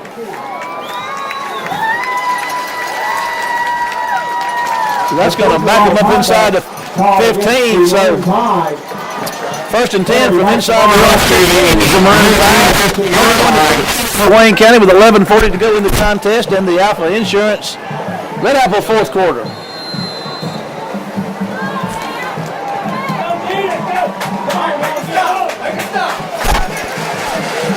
Wayne County's refusing to go away, Kenny.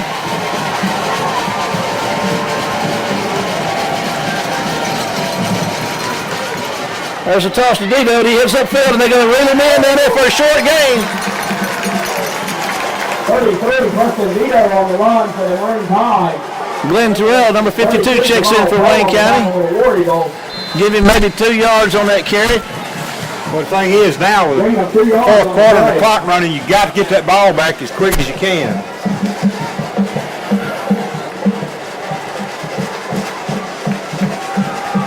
Yeah, you just about can't afford to give up a first down.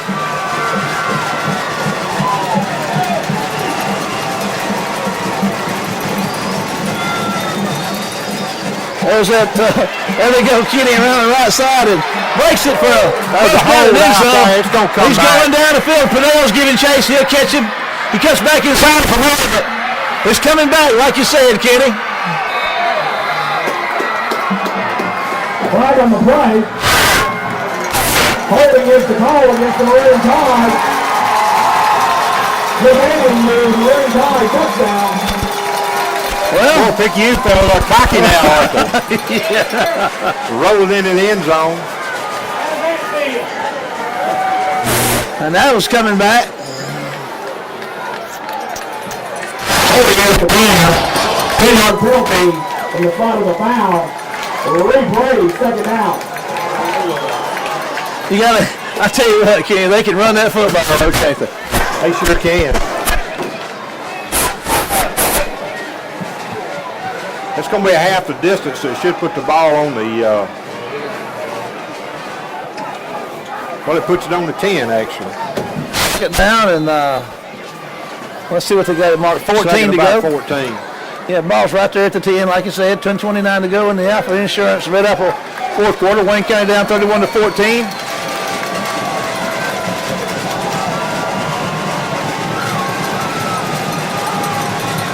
There's a handoff up the middle, and we're going to stop him at for about a 5-yard gain, Kenny, so it's going to bring up third and about 10. Yeah, they look like they're not going anywhere, but they're 10 yards for each of them. They're 5 yards there. Oh, yeah, I mean, it's just amazing to watch it work.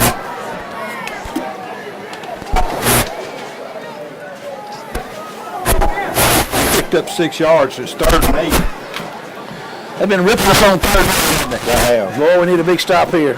Inside 10 minutes to go in the contest. Total about 31-14. 3rd down, 8 yards to go for the Maroon Tide.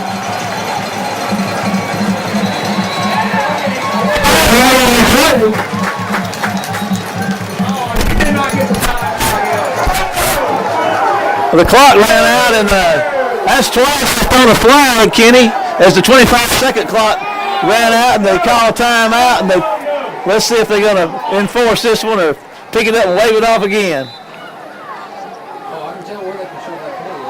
Timeout. Timeout on the field. We'll take a timeout and be back after this break. All right, Kenny, 9:35 to go in the contest. Wayne County's down 31-14. 3rd and 8 on their own 16 is the Maroon Tide, and Wayne County gets this ball back. If we can hold here, and get a score, then you got a 2-score ball game.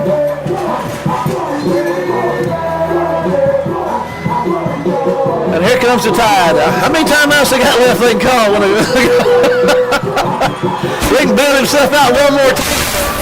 He's trying to work that clock for all it's worth. Yeah, and he's done it quite well.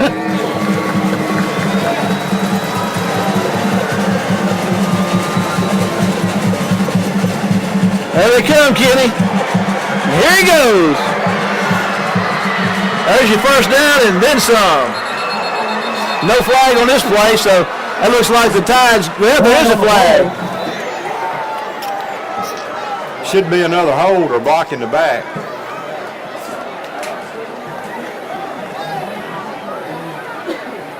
Will it be enough to Problem is they'll still get their first down. Yeah.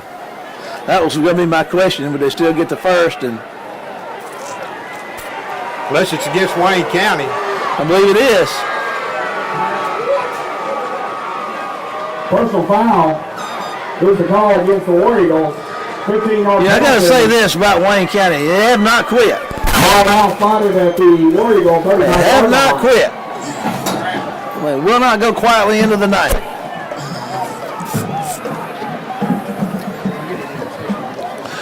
I mean, what can you say about the Tide? I mean, Wayne County had them backed up time and time again. Had them in third and long, second long, and they managed to get out every time. Tell you what, it's been their night.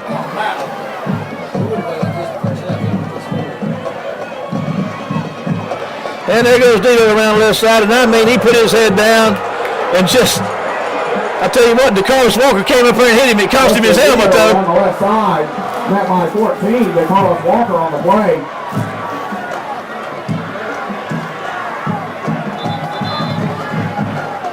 Walker checks out. Xavier Lampley, number 9, checks in. Pick up 5 yards on the play.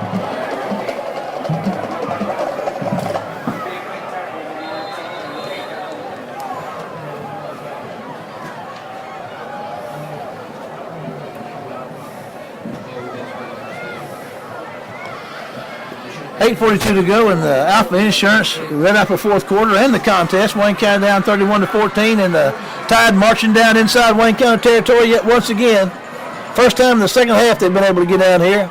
There's the toss to number 2, Cross. He's going to cut back in the middle and going to get about 4 yards on first down. Around the left side. On second down, I guess.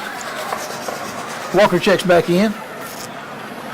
Third down it is for the Maroon Tide. Third down about 2 or 1. They keep moving that all closer and closer. Walker checks back in as Lampley checks out inside. Right at 8 minutes to go in the contest. Now, I tell you what, hope is ticking away out there. Yes, it is.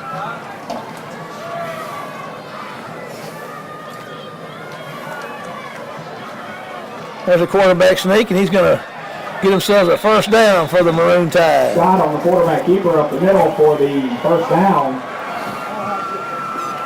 Ball now spotted at the War Eagle 22-yard line.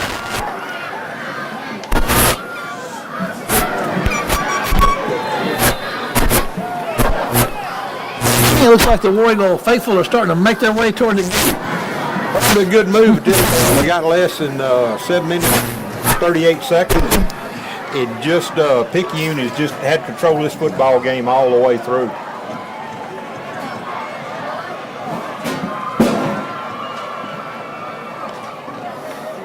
Xavier Harrelson up the middle for the Maroon Tide. Jones is still playing hard, crashing through there and getting penetration, but there's about a 2-yard gain for the Tide. Inside, just about to be inside 7 minutes in the contest. It's cooling off up here in this press box. Coat up a little bit here.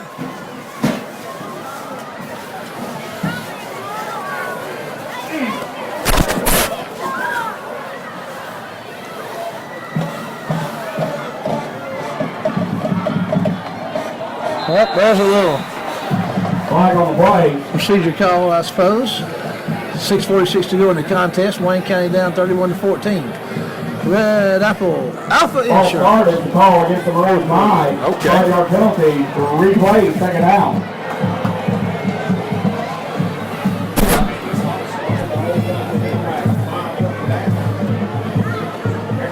Takes the penalty, takes the yard marker and the ball outside the chains out there at about the just down across the 25-yard line with a 2nd and 13 to go.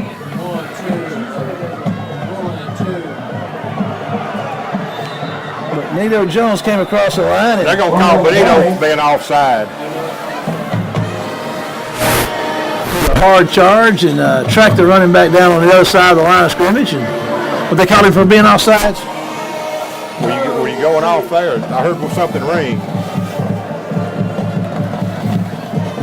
Offside is the call against the War Eagles. 5-yard penalty. You were right, Kenny. Offsides. I guess they got Benito coming.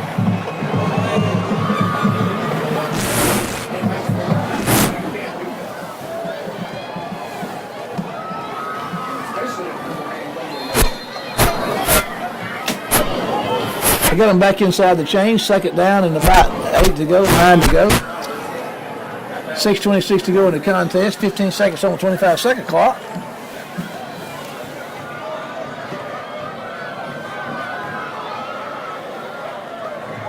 And there goes the Tide jumping. Flag on the play.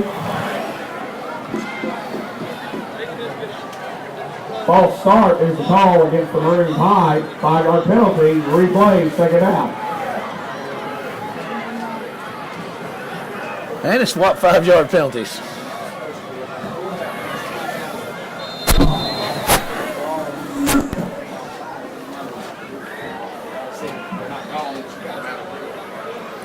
And all this is playing into the hands because time's just going off the clock. Yeah, no balls playing and the time's running.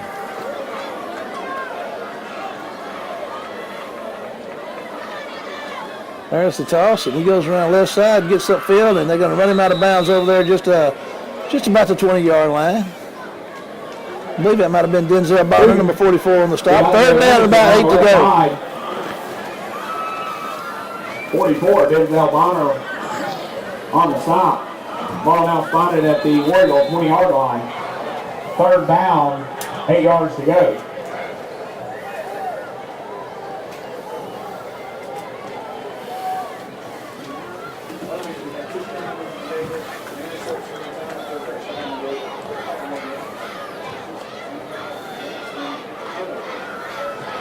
And there they go again, Kenny. And there's the flag. They're going to stop him at the 10. It's going to be a first down on the carry if his penalty's not against him, so we'll see what that is. Inside 6 minutes to go in the contest.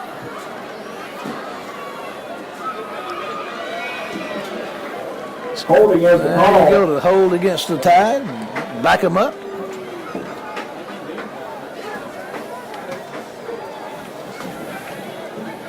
Got to hand it to Wayne County, Kenny. They down 31-0 at the half, and they never threw in the towel. They've been fighting all the way, and you got to hand it to them for staying in the battle, haven't given up. Played hard here in the second half. Yeah, we just dug too deep a hole in that first half, going in 31-0. I mean, it just it all collapsed in on us, and we just never could get anything going. Got the ball back out there at the 30-yard line. Third and about what, 16 or 17 or 18 it says.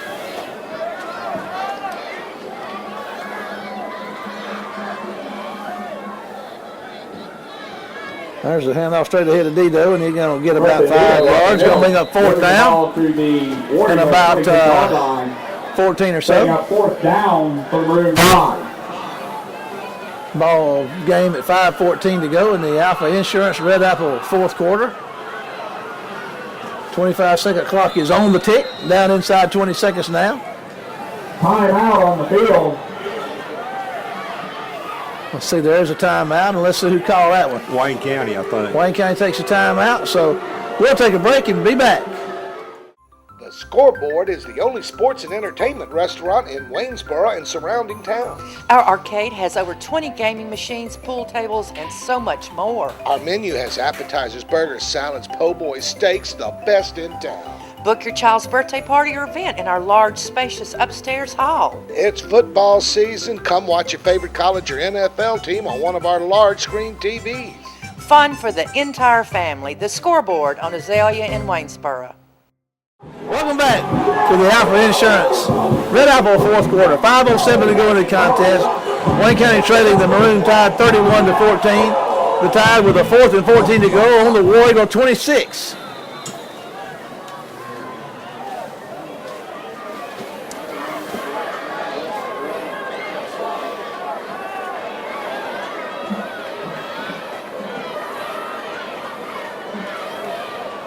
Can the Tide do it one more time, Kenny? They've been ripping these plays off. There's a pass down there. Cooley's got the coverage on it.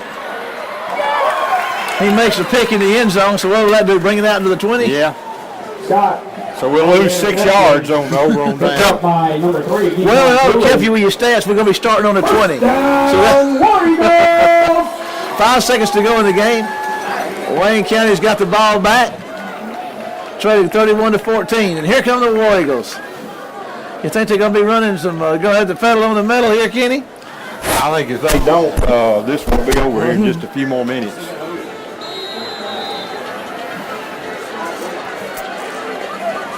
Huddle's back to throw. He's going to fire one to Chambers coming across the middle. He makes the catch, and here he goes. He's got some room. Trying to get out to the 35-yard line for a first down in Wayne County. 4:52 to go in the contest. Wayne County's got the pedal to the middle out here, trying to get another touchdown. Pugh's looking around, got to figure out where to get, and here goes Hodo. He takes a snap. He's looking to throw. He's going to fire one out here to the sideline for Devontae Ramey. He goes up, and boy, he was being held out here too. Yeah, they were mugging him, weren't they? They sure Stops were. the clock at 4:41. He made a big catch like that last week. Went up high and got it.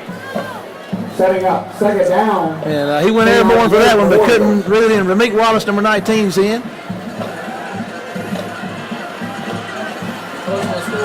Hodo's back to throw. He's looking, going to fire one to Chambers, makes the catch. Here he goes. He's at the 40, out across the 40 to 44-yard line, just short of the first down. It's going to bring up third and about 1. 4:28 in counting.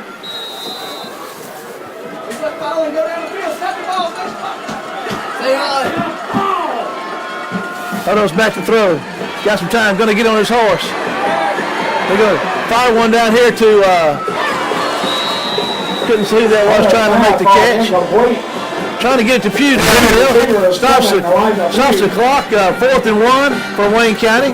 Got to get that first down now. Well, whatever we do, we got to have a first down. Got to have a first down. 4th down turned out real good for us the last time we tried it. Let's see if we can have a little luck right here. And there goes Elijah Pugh, and he's going to go around the right side, and he's going to get his first down. It's going to be close, but he's going to get it. Elijah Pugh off the right side. 4 minutes and 4 seconds to go in the contest. Wayne County refusing to give up. You got to love that, Kenny. You really do. Well, this is it. You don't play after this.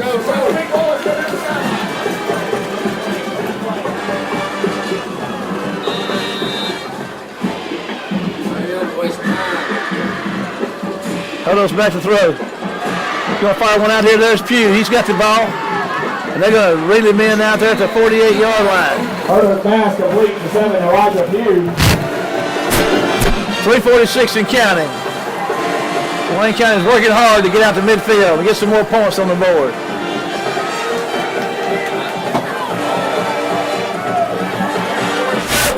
.23 seconds on the 25-second clock. Counting. Hodo gets up and gets his line set. Backs up.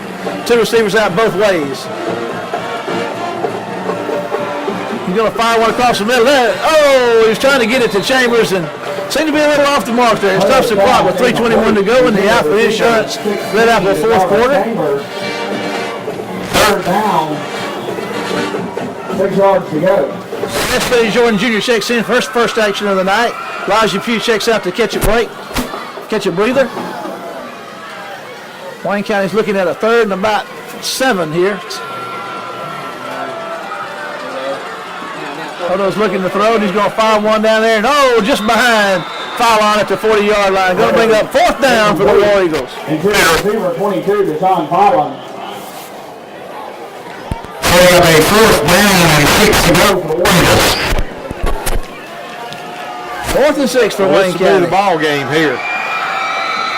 We don't get the first down, we're coasting.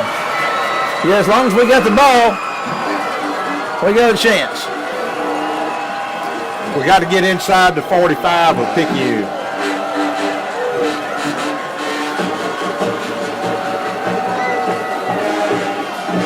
Hodo's back looking to throw. He's going to fire one down here. He's got Chambers. Oh, just over his hand. So turns the ball over on downs. And like I said, Ken, that's a pretty tough pull right there.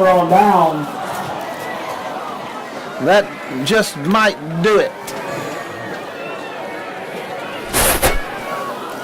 Well, the thing is here is you got to keep Picayune out of the end zone from making it any worse. Yeah. Picayune's not going to be in any hurry.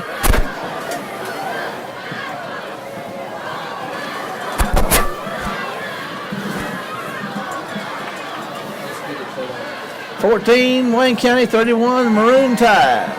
Maroon with the ball, tied with the ball inside Wayne County territory. And there's a quarterback keeper, and he's going to get maybe a yard or two up the middle. Shot on the quarterback keeper.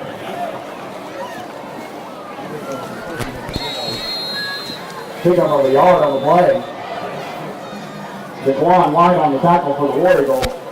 Timeout on the field. We got a timeout with 3:01 to go in the contest in the Alpha Insurance Red Apple fourth quarter. We'll take a break and be back. Okay, 3:01 to go in the contest. Second 9 to go for the Maroon Tide with a 31-14 lead over Wayne County. Ball's inside Wayne County territory.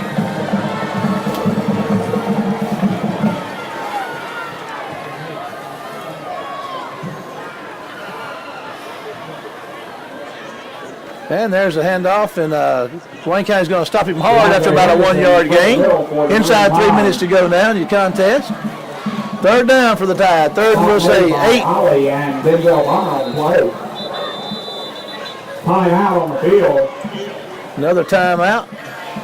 We'll like to take a little time. We've had this is pretty much academic right here, I suppose. I won't throw in the towel too early, but it's been a good year for Wayne County and WC Web TV in this inaugural season. We've been real grateful to be well sponsored and supported and well received with our broadcast.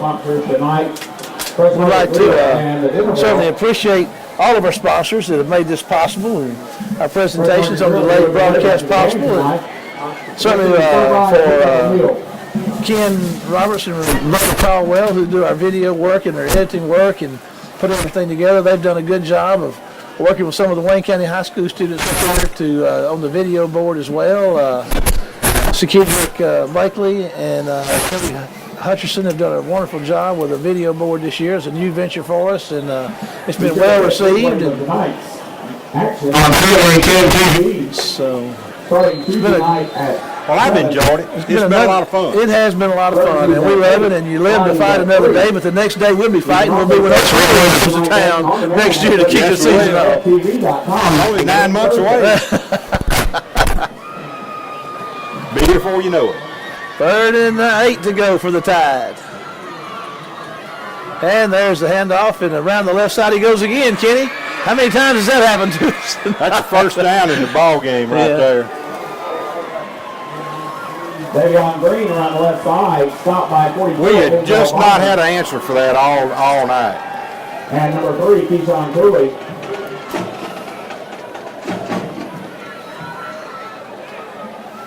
Maroon Tide picking up a first down on the play. They picked up 10 yards.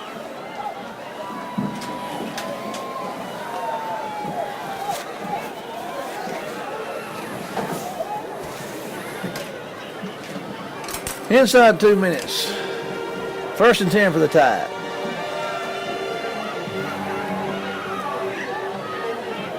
And there they go, handing the ball off, and a nice stop there by Hayden Shelby. Dito gets maybe a yard. On the carry for the Maroon Tide off the right side. 43, Hayden Shelby on the top for the War Eagles. Pick up on the yard. Hayden Shelby's a senior. He's been one of our leaders here. We're going to be graduating and moving on. Ron Liley will be moving on. Keyshawn Cooley will be moving on. Tendrick Parker will be moving on. DeCarlos Walker will be moving on. The rest of those guys will all be back next year, Kenny. Going to have a good returning group. There's Dito working his way around the left side, and they're going to stop Dito around the left side. Inside 2 minutes to go in the contest in the Alpha Insurance Red Apple 4th quarter. Stop made by 14 to DeCarlos Walker and number 11, Quentin Hogan. Maroon Tide play a 3rd down.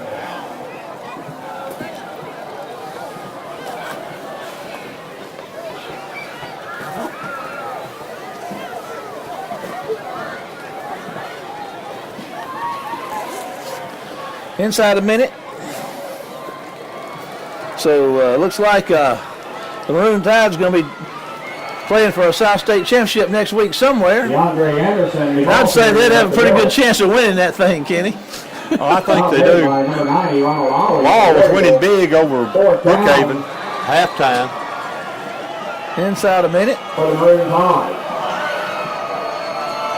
Well, I'm proud of our kids, Kenny. I'm proud of the season they've had and the way they never they took a big whipping in that first half, but now, they've come back strong, put 14 up in the second half, and so far have kept Picayune from scoring anymore in the second half. They just might as well go ahead and let this run. The 25-second clock didn't start.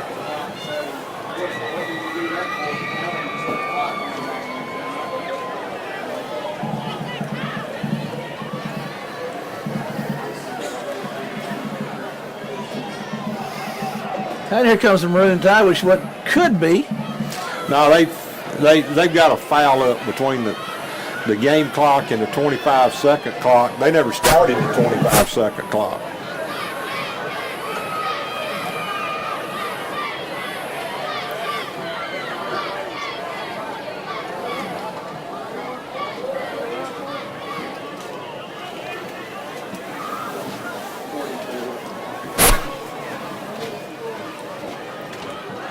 Set 44.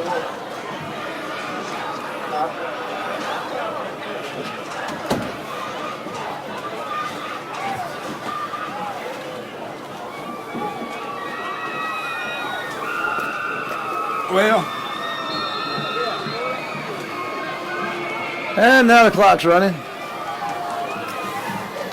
And let's see what differential we got. They're going to have to run another play, but they can take a knee if they want to. Well, it's fourth down, but I mean, it's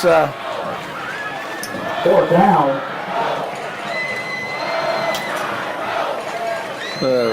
Picayune faithful hollering roll, tide roll. There's a handoff, and Wayne County's Quentin Hogan's going to make a sack back there for a loss. And 16.6 seconds to go in the game, and Wayne County gets the ball back.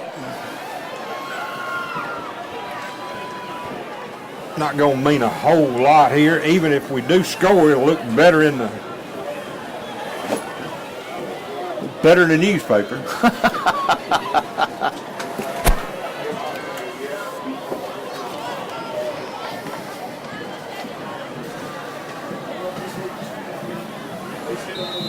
And here they go. Wayne County got another shot at it here. Like I say, maybe Buckwan Spencer's checking in. Number 81. And Sean Filon is checking out. And I guess that's what you call a prevent defense, is it not, Kenny?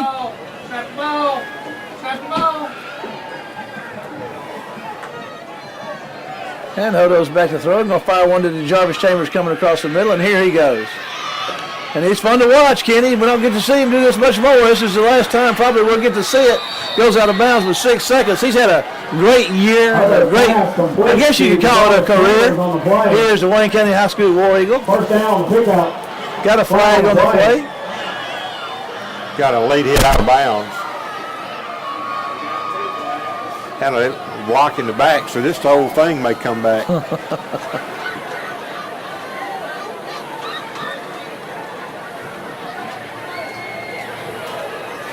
Receiver Meek Wallace hustling. Cortland Sims, Buckwan Spencer there. 6 seconds to go. They're down 21-14 with their hustling, trying to get another play off.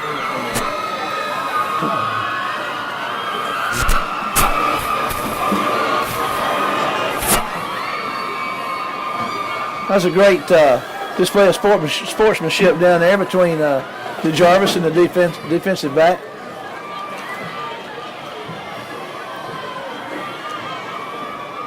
Six seconds to go in this one.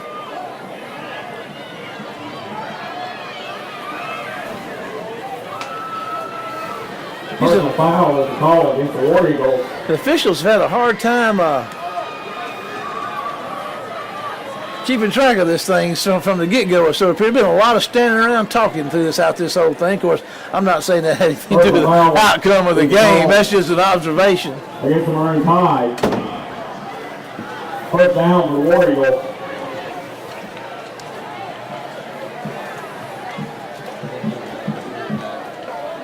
They have to mark it off. And this should be the last play of the game right here. Wayne County season. Let's see how Wayne County season is going to go out here on this last play. going to go out with Hodo back to throw it. He's going to throw one and going to get blocked down. And that's going to stop the clock at 2.9, so incomplete. So I was wrong. That wasn't the last play. I was wrong. See, I was wrong in my expectations tonight. I had a new experience for you. I had boldly predicted a War Eagle victory. And if I had to do it again, I'd predict it again. There's the handoff to Elijah Pugh, and here he goes around the right side. And the game's over, and Elijah's still running. He's refusing to give up. Here he goes, Kenny. They're going to get him down inside the 25-yard line. So, the game, the Alpha Insurance, Red Apple fourth quarter, and the War Eagle season comes to an end in the second round of the playoffs tonight as they fall the Maroon Tide of Picayune High School by a score of 31-14. We'll take a break and be back on the field for the post-game show. 10 wins, 3 losses on the season.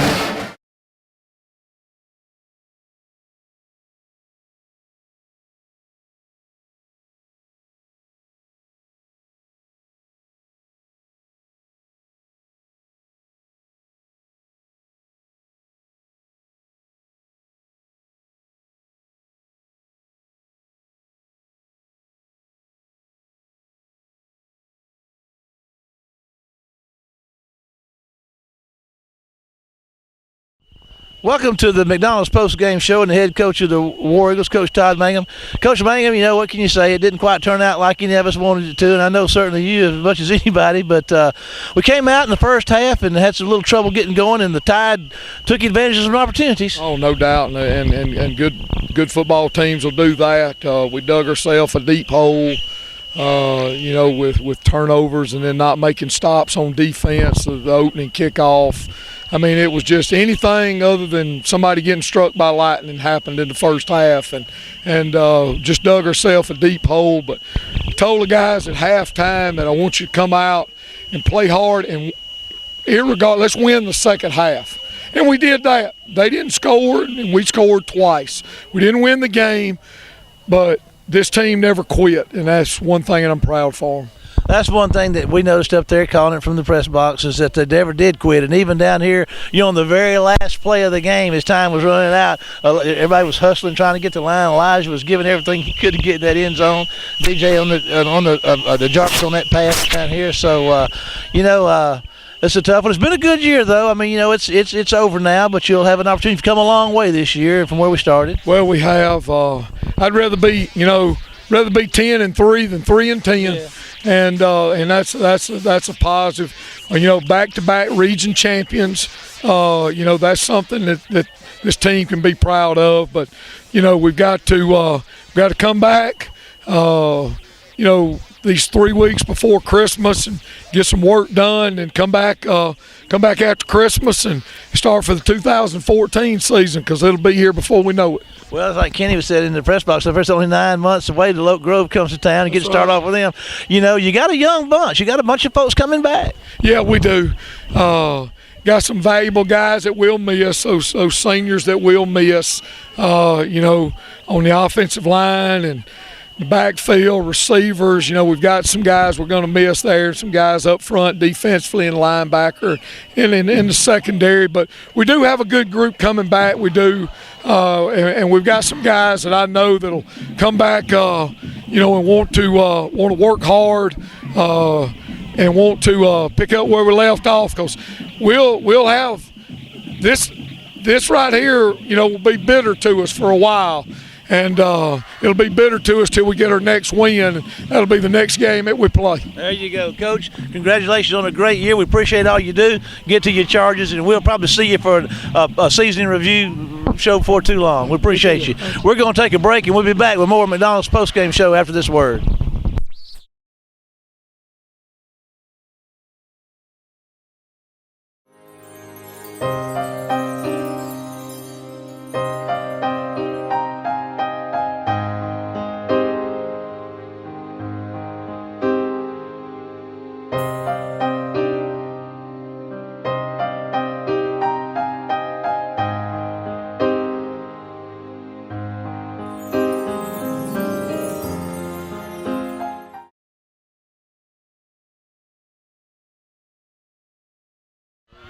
And here we are with the last part of our McDonald's post-game show. And our last McDonald's post-game show, this is our swan song here, the godfather of information, the director of football operations. We kind of standing down here with our hat in our hand. We got to hand it to us tonight. But, Paul, let's talk about statistics for a minute, as you always do. Well, Picayune with 71 offensive snaps. They held the ball for 36 minutes, 19 seconds. You're not going to get a lot done with that, not having the ball, but 11 minutes, 41 seconds. Wayne County, 224 yards rushing, 91 passing, 7 penalties, 1 of 9 on third down, 3 of 6 on fourth down. Elijah Pugh, 19 carries, 167 yards. David Hodo, 7 carries for 49. Hodo, 11 of 25 passing. DeJarvis Chambers, his favorite target, 4 for 53. For Picayune, 23 first downs, 355 yards rushing, and that's pretty much, 7 of 16 on third downs. Defensively, Hayden Shelby with 19 tackles, Jamal Poe with 17, Tremont Lofton with 13, Ronald Ollie and Denzel Bonner with 10 each. Interceptions from Pinnell and Keyshawn Cooley, and a sack from Quentin Hogan. I never expected this. I never did either, but the Tide came in here. They're averaging about 350 yards a game on the year on the ground, and that's what they did tonight. Well, they got them when they needed them. Every time you looked up and we had them third and long, they picked up. If they needed 10, they got 15. If they needed 15, they got 21. They killed us on the outside all night. Of course, a lot of that had to do with a little holding. We finally got a couple of calls toward the end of the ball game. But, all in all, they did what they needed to do. We gave them a short field first 2 possessions. They had the ball on the 28, and then they had the ball on the 8. And, the kickoff return, that they got back to our 28, and that put us 14 in the hole right off the bat. And then another turnover later, they get points off of. So, it's like Coach Mangan was talking about, we lost the ball game in the first quarter because our kids stepped up. We held them scoreless the second half, but we could only get 14 points. We just misfired. That interception return for a touchdown that was called back was huge because at that point that was going to make it a 21-7 ball game, and we were going to have old Mo riding with us. And we get a call over here that not many people will make. Let me put it that way, and that's being charitable and kind. But then again, we had other opportunities that we missed. So you got to take your hat off and tell Picayune good job and send them on the way because Dito's the real deal. The other thing was they didn't really just use him tonight. They used 2 other running backs, and we talked about that. They had 3, and they used them all, and they all got yardage when they needed to. So yeah. Dito was not even the leading rusher. Number 44. Yeah, 44 had 110 yards, and Dito was held under 100. So, they keyed on Dito, and the other guys hurt us. Paul's going to wind up. Any closing remarks on the season you'd like to make? It went by way too fast. It seems like just yesterday we were down at Oak Grove, and a great year. The War Eagles have nothing to hang their heads about. There are a lot of teams that take 10 wins.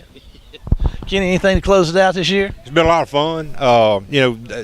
These 3 that we've lost hadn't been a lot of fun. But overall, it's been a great group of kids to watch. And I tell you what, there is nothing better than Friday night football at high school in the state of Mississippi. And we get to go some really neat places and see some good teams and some good players. And I appreciate y'all letting me hang on the outside the bus and come along. It has been a lot of fun, and there's a lot of people that we'd like to thank. We continue with our CMA TV10 broadcast. This is the inaugural season of WC Web TV. We certainly appreciate Paul and the Wayne County News and all that you do to support our community and Wayne County High School, not just Wayne County High School and War Eagle football, but all that you do with the Wayne County News. Thanks for letting me ride with you. Oh, wait, it was my car. Yeah, it was your car. But, there's a lot of people to thank. Our sponsors, we'd like to remember once again our first quarter sponsor, Fred Super Dollar, and then Ace Cleaners and Hutto Furniture Company sponsored our second quarter.